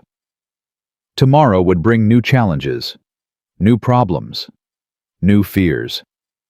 But tonight, for the first time in months, Grace felt something she'd almost forgotten. Hope. The trial begins. Victoria has one more trick up her sleeve. Grace deals with the aftermath emotionally. A revelation about Catherine's death. Maybe Victoria killed her too. Miguel tries something. Media attention and its effects. Grace's relationship with Daniel develops. The children's healing process. I'll craft a dramatic final confrontation that reveals unexpected layers of the family's complex history, introducing a shocking twist that challenges everything they thought they knew. Part 4. The Trial. 2 weeks later. The courthouse steps were flooded with reporters. Grace held Lucas's hand on one side and Emma's on the other as they pushed through the crowd. Cameras flashed. Microphones thrust toward their faces. Questions shouted from every direction. Miss Thompson, how does it feel to face Victoria Harrison in court? Lucas, are you scared to see your stepmother again? Mr. Harrison, will you be testifying today? Daniel walked ahead of them, his lawyers flanking him like bodyguards. He didn't answer any questions. None of them did. Inside the courthouse, the chaos faded into silence. Security guards checked their IDs. Metal detectors beeped. Footsteps echoed on marble floors. Grace had never been in a courthouse before. She'd imagined it would feel official, important. Instead, it just felt cold. Miss Grace. Lucas tugged at her hand. Is the bad lady going to be there? Grace knelt down to his level. Yes, sweetheart. But she can't hurt you anymore. She's going to be in chains. There will be guards everywhere, and I'll be right next to you the whole time. Promise. I promise. Emma stood silent beside them. She hadn't spoken much since Victoria's arrest. The therapist said it was normal. Trauma affected children differently. Some cried. Some talked constantly. Some went quiet. Emma had gone quiet. Grace worried about her more than Lucas. At least Lucas could express his fear. Emma kept everything locked inside, just like Grace had done at her age. Emma? Grace touched her shoulder. Are you okay? Emma looked up with eyes that were too old for an 8-year-old. I want it to be over. It will be, soon, I promise. But Grace wasn't sure she believed her own words. 9:00 a.m. Day 1. The courtroom was packed. Reporters filled every available seat. Cameras weren't allowed inside, but sketch artists sat in the front row, their pencils moving rapidly across paper. The Harrison case had become a national obsession. The Black Widow of Greenwich, the maid who saved a life, the billionaire's betrayal. Grace sat behind the prosecutor's table with Daniel and the children. Her hands were folded in her lap, but they wouldn't stop shaking. Then the side door opened, and Victoria walked in. She wore an orange jumpsuit. Her hair was pulled back. Her wrists were cuffed, her ankles chained. 2 guards flanked her on either side. But her eyes were the same, cold, empty, hungry. When she saw Grace, she smiled.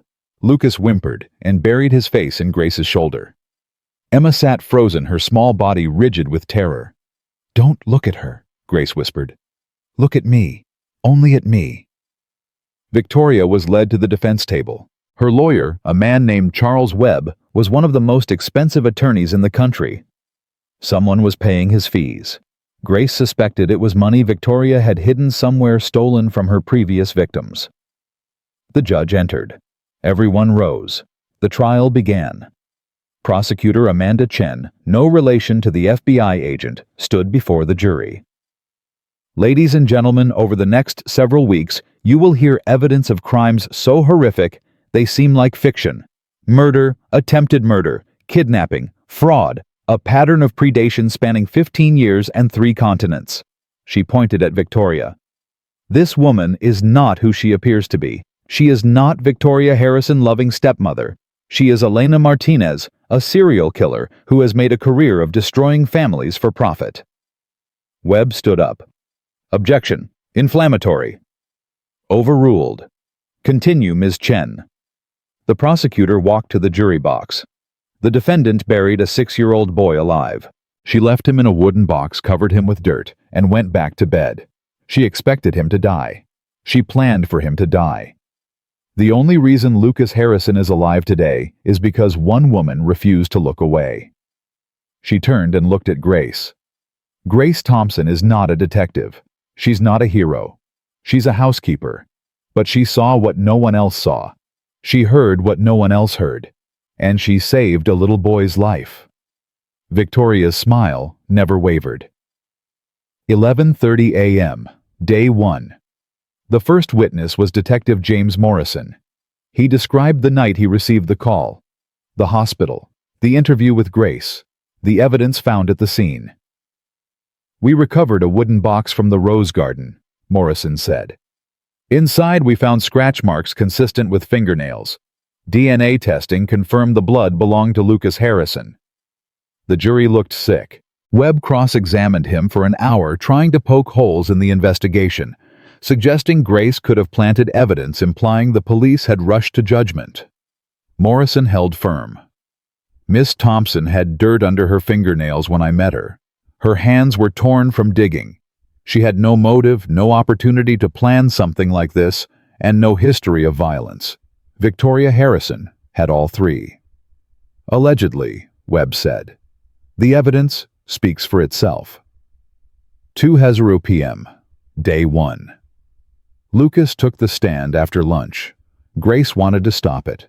She wanted to grab him and run out of the courtroom and never look back. But the prosecutor had explained that Lucas's testimony was crucial. The jury needed to hear his story from his own lips. Lucas sat in the witness chair, his feet dangling above the floor, his stuffed bear clutched in his lap. The judge had allowed the bear after Grace explained that Lucas couldn't sleep without it. "Lucas," the prosecutor said gently, "can you tell us what happened the night you were hurt?" Lucas looked at Grace. She nodded. "I was sleeping," he said quietly. "Then I woke up because I was thirsty. I went downstairs to get water." "What time was this?" "I don't know. It was dark." "What happened when you went downstairs?" Lucas's voice trembled. "I saw Victoria in the kitchen. She was putting something in a glass. She said it was medicine for Daddy. She said I should go back to bed." "Did you go back to bed?" "No. I asked her what the medicine was. She got mad. She said I was being nosy. Then she gave me some warm milk and said it would help me sleep." "Did you drink the milk?" Lucas nodded. "It tasted funny, but she said I had to drink all of it. And then I got really tired. My arms and legs stopped working. And then—" He started to cry. "Take your time, Lucas." "And then I woke up in a box. It was dark. I couldn't breathe. I tried to scream, but there wasn't enough air. I scratched and scratched, but I couldn't get out." The courtroom was silent, except for Lucas's sobs. "How did you get out of the box?" "Miss Grace found me. She dug me up. She saved me." The prosecutor turned to the jury. "No further questions." Webb stood up. The courtroom tensed. Cross-examining a traumatized child was dangerous territory, but Webb had a job to do. "Lucas, you said it was dark when you went downstairs. How can you be sure it was Victoria you saw?" "Because I saw her face." "But it was dark. There was a light in the kitchen, the one over the stove." "Are you sure it wasn't someone else? Maybe someone who looked like Victoria?" "It was her. I know it was her." Webb smiled thinly. No further questions. Lucas ran to Grace the moment he stepped down from the stand.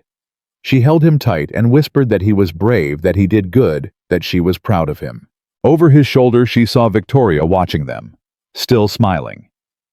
4:00 p.m. Day 1. The afternoon session brought the medical examiner. Dr. Robert Chen testified about the drugs found in Lucas's system, a powerful sedative called midazolam, commonly used in hospitals, but not available to the general public without a prescription. Victoria Harrison had a prescription for midazolam, the prosecutor noted, given to her by her physician 6 months before the incident.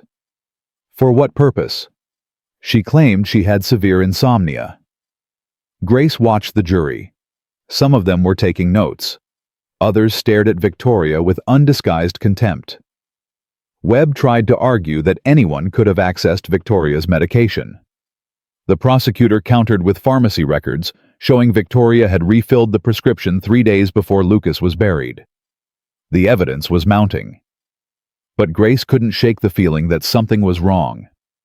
Victoria was too calm, too confident, like she knew something no one else did. 6:00 p.m., day 1. The court adjourned for the day. Grace walked out of the courthouse with Daniel and the children pushing through the reporters again, trying to shield Lucas and Emma from the cameras. In the car, Daniel's phone rang. He answered it, listened for a moment, and his face went pale. "What?" Grace asked. "What is it?" Daniel hung up slowly. That was Agent Chen, the real one from the FBI. What did she say? They found something in Victoria's financial records. A payment, made 6 years ago to a private clinic in Switzerland. What kind of payment? Daniel's voice was barely a whisper. A payment to a company that specializes in untraceable poisons. Grace's stomach dropped. 6 years ago? That's when Catherine got sick. Daniel nodded, his eyes filling with tears. She didn't die of cancer. Victoria killed her. 8:00 p.m. Day 1. The news hit Grace like a physical blow. Catherine Harrison hadn't died of natural causes. She'd been murdered, slowly, deliberately, by the woman who would eventually try to kill her children. Daniel sat in his study, surrounded by photographs of his late wife, his face gray with grief and guilt. "I married her," he whispered. 3 months after Catherine died. I brought her into our home. I let her raise my children. I let her—" His voice broke. Grace sat across from him. "You didn't know." "I should have known. The doctors said Catherine's cancer was aggressive, unusual. They'd never seen anything like it. And I just accepted it. I was so lost in grief that I never questioned anything. Victoria fooled everyone, including the doctors. But Catherine knew." Daniel looked up at her with haunted eyes. "Right before she died, she grabbed my hand. She was barely conscious, pumped full of morphine. But she looked at me and said, 'Don't trust her.' I thought she was confused, hallucinating. I never—" He buried his face in his hands. Grace moved to sit beside him. She put her arm around his shoulders and let him cry. "We can't change the past," she said quietly. "But we can make sure she pays for what she did." "How? The poison was untraceable. That's why she used it. There's no proof." "There's a payment record. There's a pattern. And there's me." Daniel looked up. "What do you mean?" "I'm going to testify tomorrow. I'm going to tell that jury everything. About the night I found Lucas. About Victoria's threats. About every moment I spent in that house watching her pretend to be something she wasn't. The defense will destroy you. Webb will dig into your past, find every mistake you've ever made, use it against you." "Let him try. I've survived worse than a lawyer in a fancy suit." Daniel took her hand. "You don't have to do this." "Yes, I do. For Lucas. For Emma. For Catherine." Grace squeezed his fingers. "For you." 10:00 p.m. Day 1. Grace couldn't sleep. She lay in her bed, staring at the ceiling, running through her testimony in her mind. Tomorrow, she would face Victoria in open court. Tomorrow, she would tell the world what she had seen, what she had done, what she had survived. Tomorrow, Victoria would try to destroy her. A soft knock came at her door. "Come in." Emma stood in the doorway, her stuffed rabbit clutched to her chest, her eyes red from crying. "Miss Grace, can I sleep here tonight?" Grace lifted the covers. "Come here, sweetheart." Emma climbed into bed and curled against Grace's side. Her small body trembled with silent sobs. "I keep having nightmares," Emma whispered. About the bad lady. About what she did to Lucas. About what she might do to me. She can't hurt you anymore. She's in jail. But she got out before. She escaped. What if she escapes again? Grace pulled her closer. Then I'll find her. I'll stop her. I'll do whatever it takes to keep you safe. Promise. I promise. Emma was quiet for a moment. Then she said something that broke Grace's heart. My real mommy is dead because of her, isn't she? Grace didn't know how to answer. The truth was too heavy for an 8-year-old. But lies had done enough damage in this family. We think so, Grace said carefully. The police are still investigating. I knew it. Emma's voice was flat. I always knew something was wrong with Victoria. The way she smiled at us. The way she pretended to care. It was fake. All of it. Why didn't you tell anyone? I tried. I told Daddy once that I didn't like her. He said I was being unfair. He said I needed to give her a chance. Emma looked up at Grace with eyes full of pain. He chose her over us. No, sweetheart. He was fooled, just like everyone else. But you weren't fooled. Grace thought about it. No, I wasn't. How did you know she was bad? Grace remembered the first time she met Victoria. The perfect smile, the elegant clothes, the way she looked at Lucas and Emma like they were obstacles instead of children. I've met people like her before, Grace said slowly. In the foster homes where I grew up, people who pretend to be kind but are really cruel. People who use others for their own gain. You learn to recognize them. You learn to see behind the mask. Can you teach me? What? Can you teach me to see behind the mask so no one can ever fool me again? Grace felt tears sliding down her cheeks. Yes, baby. I'll teach you everything I know. Emma closed her eyes. I love you, Miss Grace. I love you too, sweetheart. They fell asleep holding each other, two survivors clinging together in the darkness. 9:00 a.m. Day 2. Grace Thompson took the stand. Her heart pounded as she walked to the witness chair. The courtroom was even more crowded than yesterday. Word had spread about Catherine's murder. The story had evolved from scandal to tragedy to something approaching myth, the maid who exposed a monster. Prosecutor Chen approached her with a gentle smile. Miss Thompson, please state your name and occupation for the record. Grace Thompson. I'm the housekeeper for the Harrison family. How long have you worked for the Harrisons? 3 years.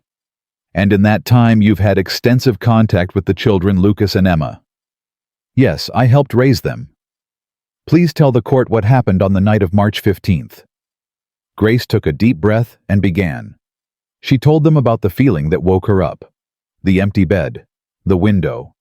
Victoria in the garden with the shovel. She told them about tackling Victoria. Digging up the box. Finding Lucas barely alive inside. She told them about running to the hospital with his small body in her arms, his heartbeat fading with every step. The jury listened in horrified silence. Miss Thompson, the prosecutor said, did Victoria Harrison ever threaten you directly? Yes, multiple times. After Lucas was found, she planted a fake journal in my room to frame me for the attack. She tried to have me arrested, and later after she escaped from custody, she kidnapped Lucas again and demanded I come alone to exchange my life for his. You went? Yes. Why? Grace looked at Victoria. Their eyes met across the courtroom. Because I made a promise to Catherine Harrison before she died. I promised to take care of her children, and I keep my promises. The courtroom erupted in whispers. The judge banged his gavel. Webb stood up for cross-examination, his face tight with barely concealed frustration. Miss Thompson, you say you made a promise to Catherine Harrison, but isn't it true that you barely knew her? She was dying. She was scared for her children. She asked me to protect them. And isn't it also true that you've developed romantic feelings for Daniel Harrison? Grace felt heat rise to her cheeks. I care about the entire family. That's not what I asked. Isn't it true that you see yourself as Catherine Harrison's replacement? That you want to be the mother of those children, the wife of a billionaire? No. Really? Because from where I'm sitting, it looks like you've manipulated your way into a very comfortable position. A housekeeper who's suddenly living in the main house. A nobody who's suddenly famous. A woman with nothing who's suddenly got everything. Grace's hands tightened on the arms of the chair. I saved a child's life. Or you orchestrated a scenario where you could look like a hero. Your client buried a 6-year-old boy alive. Allegedly. I dug him up with my own hands. I felt his heartbeat against my chest. I carried him to the hospital while he was dying. Grace leaned forward, her voice rising. Your client is a murderer. She killed at least 4 people before she ever met Daniel Harrison. She poisoned Catherine Harrison and watched her die slowly over 6 months. She buried Lucas alive and expected him to suffocate in the dark. And when that didn't work, she kidnapped him again and held a gun to his head. She pointed at Victoria. That woman is a monster, and no amount of expensive lawyers or legal tricks is going to change the truth. The courtroom exploded. The judge banged his gavel repeatedly, calling for order. Victoria sat motionless, her smile finally gone, replaced by something darker. Webb had no more questions. 11:00 a.m. Day 2. The morning session ended with explosive testimony from Agent Sarah Chen. She presented the financial records tracing Victoria's payments to the Swiss poison company. She showed photographs from Victoria's previous crimes in Argentina, Chile, and Mexico. She played recordings of Victoria's ransom call, her cold voice demanding Grace's life in exchange for Lucas. The jury was unanimous in their horror. During the lunch break, Grace found herself alone in a corridor trying to catch her breath. The morning had been brutal. Webb had attacked her character, her motives, her sanity. She'd held firm, but the strain was showing. Miss Thompson. She turned. A woman stood behind her, maybe 60 years old with silver hair and kind eyes. I'm sorry to bother you. My name is Margaret Santos. My husband was Roberto Santos. He was one of Victoria's victims, in Chile. Grace felt her throat tighten. I'm so sorry for your loss. I flew here when I heard about the trial. I wanted to see her face, to look into the eyes of the woman who killed my husband and my son. Your son. Margaret nodded, tears sliding down her cheeks. Diego. He was 11 years old. Victoria made it look like a car accident. The police believed her. Everyone believed her. She took Grace's hands in hers. But I knew. I always knew something was wrong. I spent years trying to prove it. Years being called crazy, paranoid, delusional. And now, because of you, the world finally knows the truth. I didn't do anything special. You listened. You watched. You trusted your instincts when everyone else told you to look away. Margaret squeezed her hands. That's not nothing, Miss Thompson. That's everything. She pressed something into Grace's palm. A small photograph. This is Diego, my boy. I want you to have it, to remember why you're fighting. Grace looked at the photograph. A young boy with dark hair and a bright smile standing beside a bicycle, his whole life ahead of him. A life that Victoria had stolen. I'll remember, Grace whispered. I promise. 2:00 p.m. Day 2. The afternoon brought Victoria's testimony. The courtroom held its breath as she took the stand. She'd changed from her orange jumpsuit into a white blouse and gray skirt, the clothes of an innocent woman wrongly accused. Her lawyer guided her through her story. A difficult childhood, poverty, abuse, the need to reinvent herself. The genuine love she felt for Daniel and his children. Victoria cried at all the right moments. Her voice trembled. Her hands shook. It was a masterful performance. Mrs. Harrison, Webb said gently, did you bury Lucas in the rose garden? No. Victoria's voice cracked. I would never hurt that child. I loved him like my own son. Then how do you explain what happened? Victoria looked directly at Grace. She did it. Grace Thompson. She was obsessed with Daniel, obsessed with the children, obsessed with taking Catherine's place. She buried Lucas to frame me, to get rid of me, so she could have everything. The courtroom gasped. "That's a lie!" Grace shouted, jumping to her feet. The judge banged his gavel. "Order Miss Thompson sit down, or I'll hold you in contempt." Daniel pulled Grace back into her seat. Her whole body was shaking with rage. Victoria continued her testimony, weaving a web of lies so intricate, so detailed that Grace almost doubted her own memories. But then the prosecutor stood up for cross-examination. "Mrs. Harrison, you claim you loved Lucas like your own son." "Yes." "Then why did you try to inject him with potassium chloride while he was in the hospital?" Victoria's composure flickered. "I don't know what you're talking about." "A nurse caught you in Lucas's room with a syringe. The syringe contained enough potassium chloride to stop an adult's heart." "That's a misunderstanding. I was checking his IV." "With a syringe you brought from home?" "I found it on the floor." "Really? Because the fingerprints on that syringe match yours, and only yours." Victoria's smile returned, but it was strained now. "Someone must have planted it." "Who, Grace Thompson?" "The same woman you claim framed you." "Yes." "The same woman who was in police custody at the time you were caught in Lucas's hospital room." Victoria said nothing. "The same woman who couldn't possibly have been in two places at once." Silence. The prosecutor leaned forward. "You're lying, Mrs. Harrison. You've been lying your entire life, and the jury sees it." Victoria's mask cracked. Just for a second, her true face emerged. The cold, the empty, the hungry. Then it was gone. "I have nothing more to say." No further questions. 5:00 p.m. Day 2. The day ended with Victoria being led back to her holding cell. As she passed Grace, she stopped.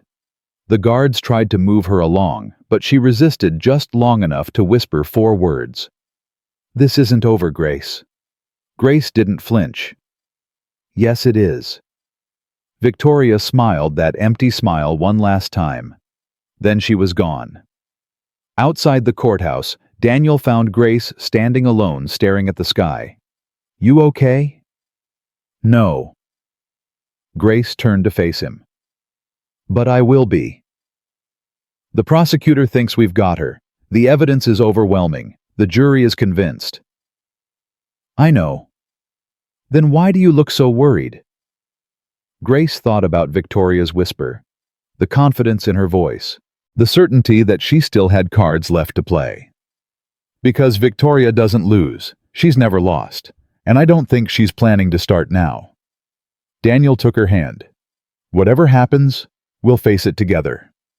Grace squeezed his fingers. Together.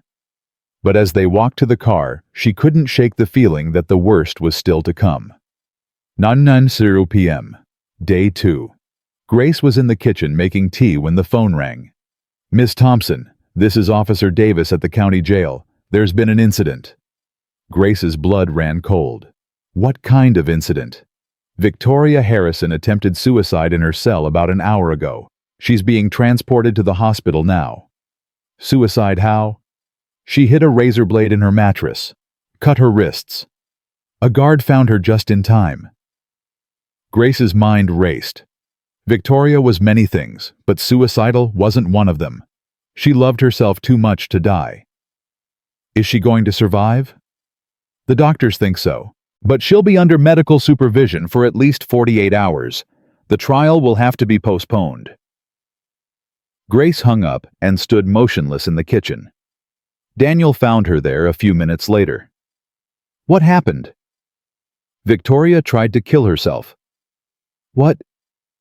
That doesn't make sense." "No, it doesn't." Grace looked at him with growing dread. Because Victoria would never try to kill herself, but she would fake it. Why? To get out of jail, to get to a hospital, to create an opportunity to escape. Daniel's face went pale. You think she's planning to run again? I think Victoria Harrison has been planning this from the moment she was arrested, and we just fell right into her trap. Grace grabbed her phone and dialed Agent Chen. Agent Chen. This is Grace Thompson. Victoria just attempted suicide.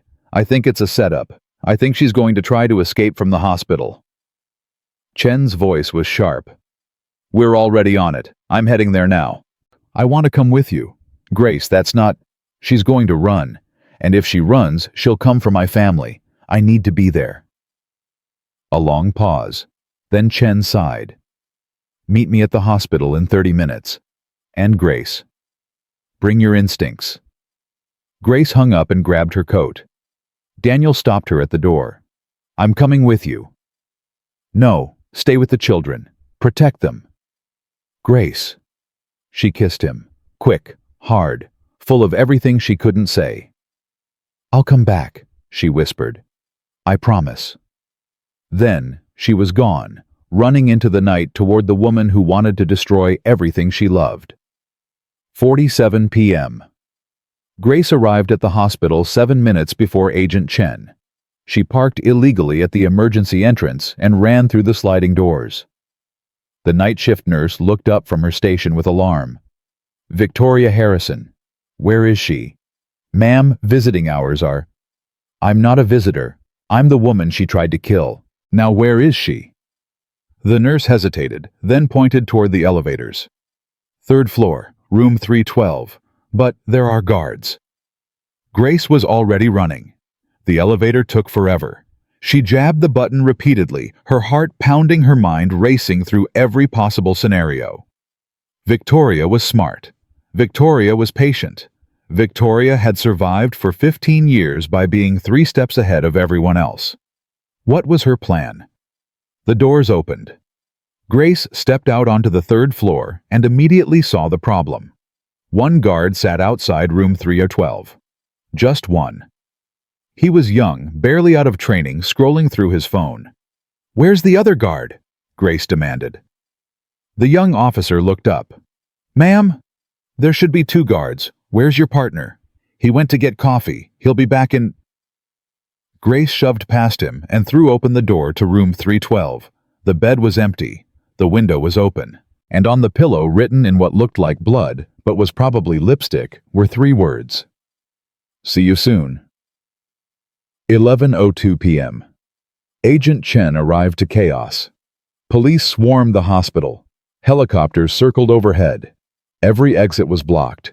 Every floor was searched. Victoria Harrison had vanished again. How? Chen demanded. How did she get out? The young guard stammered his explanation. His partner had gone for coffee. Victoria had complained of chest pain. A nurse had come to check on her. The nurse was found unconscious in a supply closet 10 minutes later, her uniform missing. Victoria had walked out the front door dressed as hospital staff. She planned this from the beginning, Grace said. The suicide attempt, the hospital transfer, all of it. Chen's face was grim. We're locking down the city. Every road, every bridge, every train station. She can't have gotten far. She doesn't need to get far. She just needs to get to them. Who? Grace's blood ran cold. The children. She's going after the children. She grabbed her phone and called Daniel. It rang once, twice, 3 times. No answer. Daniel, pick up. Pick up, voicemail. Grace was running before she finished the message. 11:23 p.m. The drive to the Harrison mansion normally took 20 minutes. Grace made it in 11. She screeched into the driveway and jumped out before the car fully stopped. The front door was open. The lights were off. The security alarm was silent. Daniel, she screamed. Lucas, Emma. No answer. She ran through the foyer, through the living room, up the stairs. Her heart pounded so loud she could barely hear anything else. Lucas's room. Empty. Emma's room. Empty. The master bedroom. Empty. No, no, no, no, no. She ran back downstairs, searching every room, every closet, every corner. The kitchen, the study, the basement. Nothing. Then she heard it. A car engine, starting up behind the house. Grace sprinted through the back door just in time to see taillights disappearing down the service road that led to the rear of the property. Victoria had them. At 11:31 p.m., Grace jumped back in her car and followed. She called Agent Chen while driving, her hands shaking so badly she could barely hold the phone. She has them. Victoria has Daniel and the children. Black SUV heading north on Route 7. We're dispatching units now. Do not engage. Do you hear me, Grace? Do not engage. She's going to kill them. Grace. She's going to kill them and disappear, and we'll never find her again. Grace hung up and pressed the accelerator to the floor. The SUV was maybe half a mile ahead, its taillights winking through the darkness. Victoria was driving fast but not recklessly. She didn't want to attract attention. She thought she had time. She was wrong. Grace closed the distance. Quarter mile. 200 yards. 100.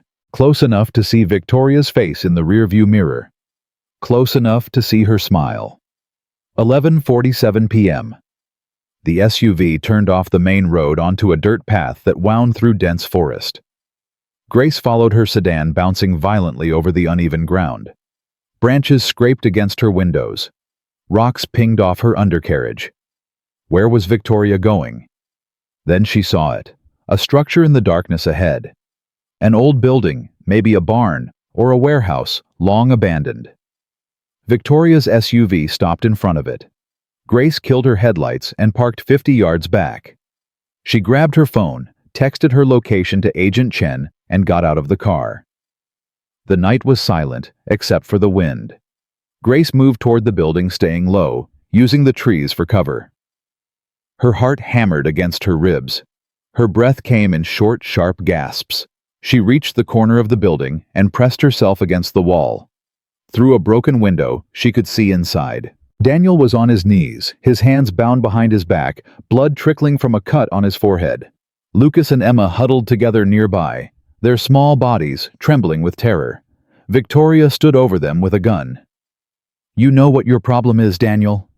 Victoria's voice echoed through the empty space. "You trusted too easily. You believed too quickly. You never once questioned whether I was telling the truth." Daniel's voice was hoarse. "Let the children go, please. They're innocent." "Innocent?" Victoria laughed. "No one is innocent. Your children are the reason I'm in this mess. If Lucas had stayed asleep that night, none of this would have happened. If Emma had kept her mouth shut, no one would have known about my phone calls." She pointed the gun at Lucas. "They ruined everything. And now they're going to pay for it." At 11:58 p.m. Grace didn't think. She acted. She grabbed a rock from the ground and threw it through the window on the opposite side of the building. The crash echoed like a gunshot. Victoria spun toward the sound. Grace burst through the door. She hit Victoria from behind, knocking her off balance. The gun flew from Victoria's hand and skidded across the floor. They fell together, rolling, struggling, clawing at each other in the darkness. Victoria was stronger than she looked. Her fingers found Grace's throat and squeezed. "You should have stayed invisible," Victoria hissed. "You should have stayed nothing." Grace couldn't breathe. Black spots danced at the edges of her vision. She felt her strength fading, her body going limp. Then she saw Lucas watching her, his small face pale with terror, his eyes full of tears. She thought about her promise to Catherine. She thought about everything she had survived. She thought about the family she had found, and something inside her ignited. Grace slammed her forehead into Victoria's nose. Bone crunched, blood sprayed. Victoria's grip loosened just enough for Grace to twist free. She scrambled across the floor toward the gun. Victoria tackled her from behind. They rolled again, fighting for the weapon. Grace's fingers closed around the grip.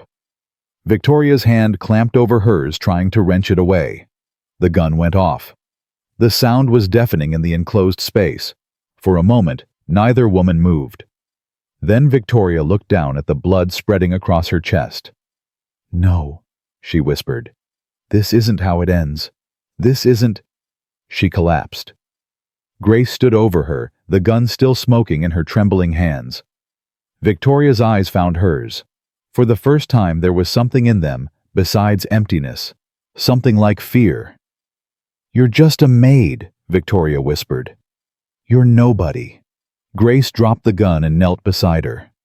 "I'm the woman who stopped you," she said quietly. "I'm the woman who saved those children. I'm the woman who saw through every lie you ever told." Victoria's breathing grew shallow. "You think you've won," she gasped. "But women like me never stop. There will always be another—" "No." Grace shook her head. "There won't be. Not from you. Not anymore." Victoria's eyes went glassy. Her chest stopped moving. And just like that, it was over. 12:07 a.m. Grace untied Daniel first. He pulled her into his arms and held her so tight she could barely breathe. "I thought I lost you," he whispered. "I thought, I'm here. I'm okay. We're all okay." Lucas and Emma crashed into them, their small arms wrapping around Grace and Daniel, their tears soaking through everyone's clothes. "Miss Grace," Lucas sobbed. You came for us." "I'll always come for you," Grace said, kissing the top of his head. "Always." Emma buried her face in Grace's shoulder. "Is the bad lady gone? Really gone?" Grace looked at Victoria's body lying motionless on the floor. "Yes, sweetheart. She's really gone. Forever." Chapter 12:23 a.m. The police arrived 17 minutes later. Agent Chen found them huddled together in the corner of the building, Daniel's arms wrapped around his children, Grace's hand clutched in Lucas's. "It's over," Chen said quietly, surveying the scene. "You ended it." Grace looked up at her with exhausted eyes. "I didn't have a choice." "You had plenty of choices. You could have waited for backup. You could have let us handle it. Instead, you ran into a building alone against an armed killer." "She had my family." Chen studied her face for a long moment. Then she nodded slowly. "Yeah, I guess she did." The ambulances came next. Paramedics checked the children for injuries. Daniel's head wound was cleaned and bandaged. Grace refused treatment despite the bruises blooming across her throat. "I'm fine," she said. "I just want to go home." "We need statements, from all of you. Tomorrow, please, give us tonight." Chen hesitated, then sighed. "Tomorrow. First thing." Grace nodded and took Lucas's hand. "Let's go home." 2:00 a.m. The Harrison mansion was quiet. Daniel put the children to bed himself, staying in each room until they fell asleep. Grace sat in the kitchen, staring at her hands, unable to believe what they had done. She had killed someone. She had taken a life. Victoria had been a monster, a murderer, a woman who had destroyed countless families and felt nothing. But she had still been a human being, and Grace had ended her. Daniel found her there an hour later. "Hey," he said softly. "You should sleep." "I can't. Every time I close my eyes, I see her face." He sat down across from her. "What you did tonight saved our lives. All of us. You don't have to feel guilty about that." "I don't feel guilty. I feel—" Grace searched for the word. "Empty. Like I left part of myself in that building." "Maybe you did. But you also brought the most important parts back." He reached across the table and took her hands. "You brought yourself back. To us." Grace looked at him. This man she had worked for. This man whose children she had saved. This man who had become something more than an employer. "What happens now?" she asked. "Now we heal. Now we move forward. Now we become a family." A family. Daniel stood up and walked around the table to kneel beside her chair. "Grace Thompson, I know the timing is terrible. I know we've both been through hell. But I've watched you risk your life for my children. I've watched you fight for them, bleed for them, nearly die for them. And I realized something." He took her hands in his. "I love you. I've been falling in love with you for months, maybe longer. And I don't want to waste another day pretending otherwise." Grace felt tears sliding down her cheeks. "Daniel, I'm not asking for an answer right now. I'm just asking you to stay, to give us a chance, to see what we could become." Grace looked at his face, the hope in his eyes, the love that was written in every line of his features. "I'm a housekeeper," she whispered. "I don't belong in your world." "You're not a housekeeper. You're the bravest person I've ever met. You're the woman who saved my son's life, twice. You're the woman who exposed a monster and brought her to justice. You're the woman my children love more than anyone else in the world." He squeezed her hands. "And you're the woman I want to spend the rest of my life with, if you'll have me." Grace thought about her life, all 34 years of it, the foster homes, the loneliness, the endless feeling of being invisible, unwanted, unnecessary. And then she thought about Lucas, about Emma, about this broken family she had helped put back together. "Yes," she whispered. "Yes, I'll stay." Daniel pulled her into his arms and kissed her. And for the first time in her life, Grace Thompson felt like she was exactly where she belonged. 6 months later. The wedding was small, just close friends, a few colleagues, and the children who served as ring-bearer and flower girl. They held it in the garden of the Vermont farmhouse Daniel had bought to give them all a fresh start. No roses. Grace had insisted on that. Wildflowers instead. Colors that couldn't be controlled or contained. Life that grew however it wanted. Lucas walked his father down the aisle, his face serious with responsibility. Emma scattered petals ahead of Grace, giggling when the wind caught them and blew them everywhere. The ceremony was simple, honest, real. When the officiant asked if Grace Thompson would take Daniel Harrison as her husband, she didn't hesitate. "I do." When he asked if she would love, honor, and cherish his children as her own, she looked at Lucas and Emma standing beside their father. "I already do." The reception lasted until sunset. The children fell asleep in their chairs. Daniel and Grace danced alone on the patio, swaying slowly to music only they could hear. "Thank you," Daniel whispered. "For what? For everything. For seeing what no one else saw. For fighting when everyone told you to give up. For loving my children like they were your own." Grace pulled back and looked into his eyes.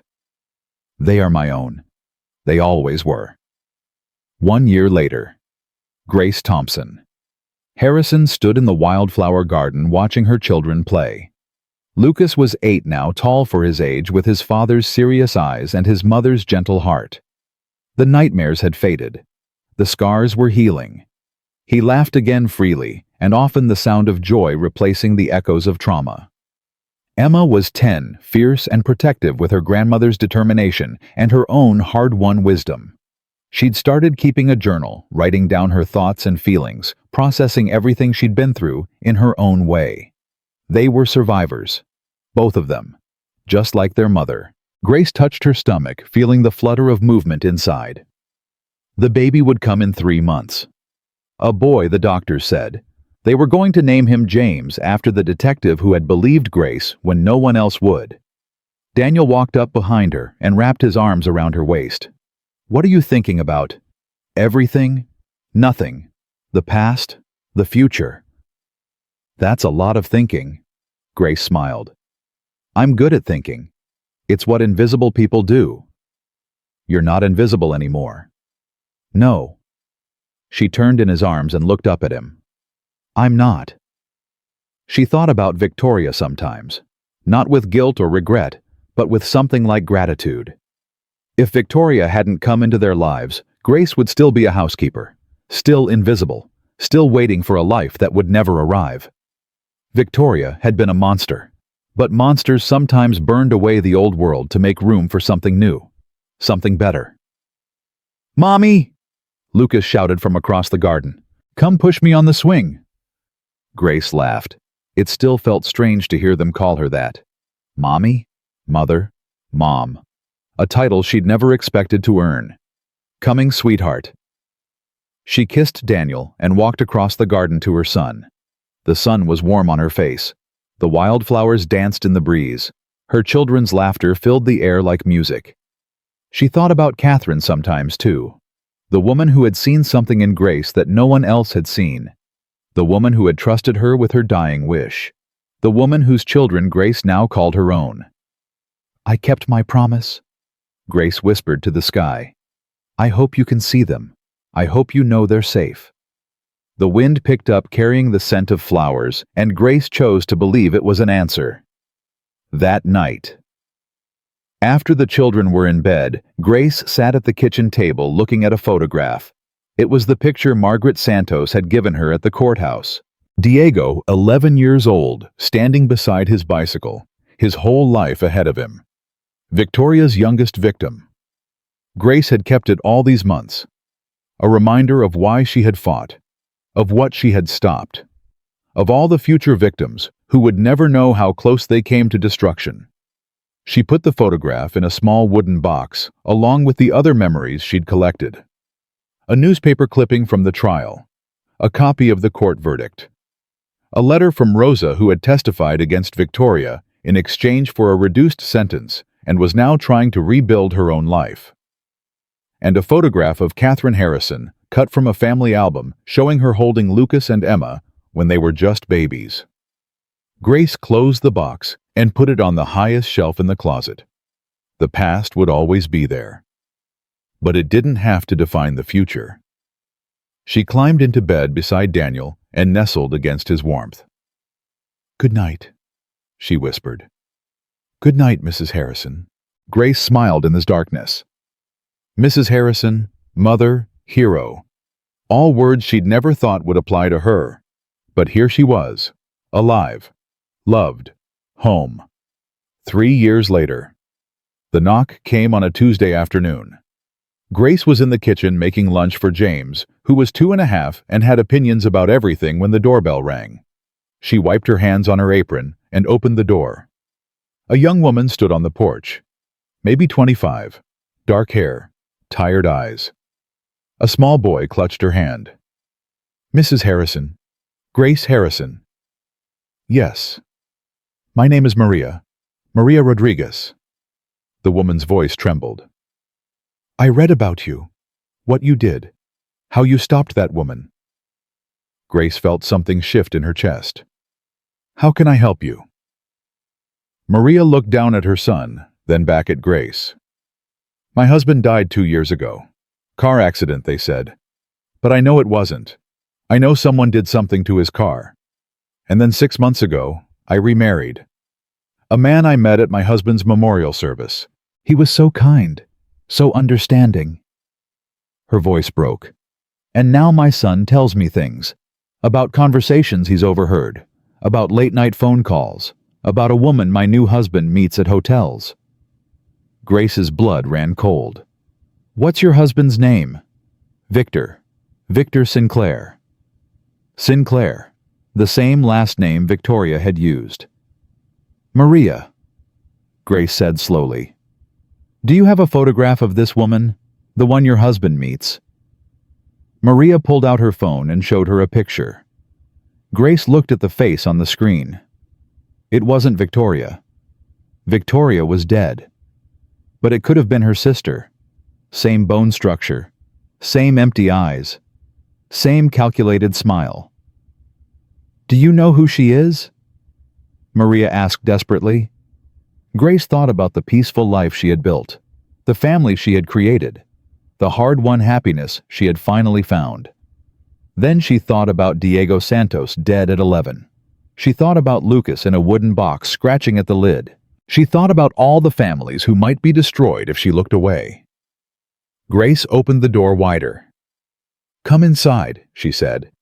"Tell me everything. Because some people are born to be invisible, and some people are born to see." Grace Thompson. Harrison had spent 34 years learning to watch, to listen, to notice what others missed. It was time to use that gift again. Conclusion.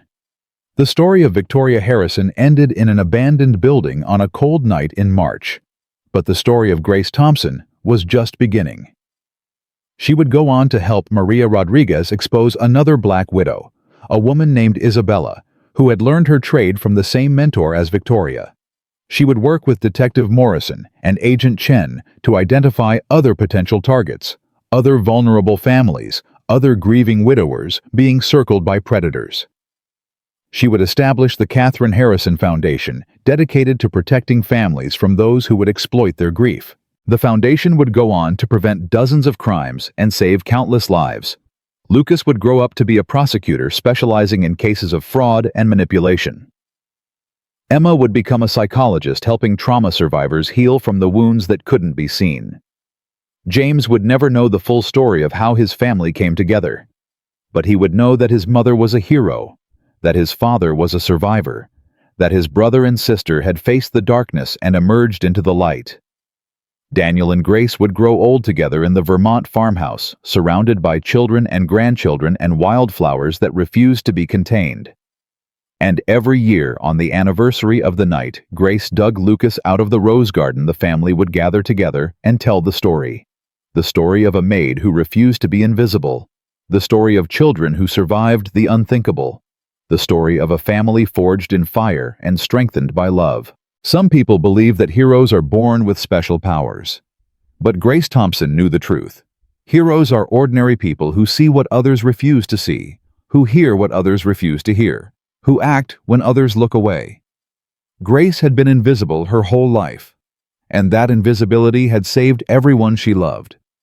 Because sometimes the people no one notices are the only ones watching, and sometimes watching is enough to change everything. The end.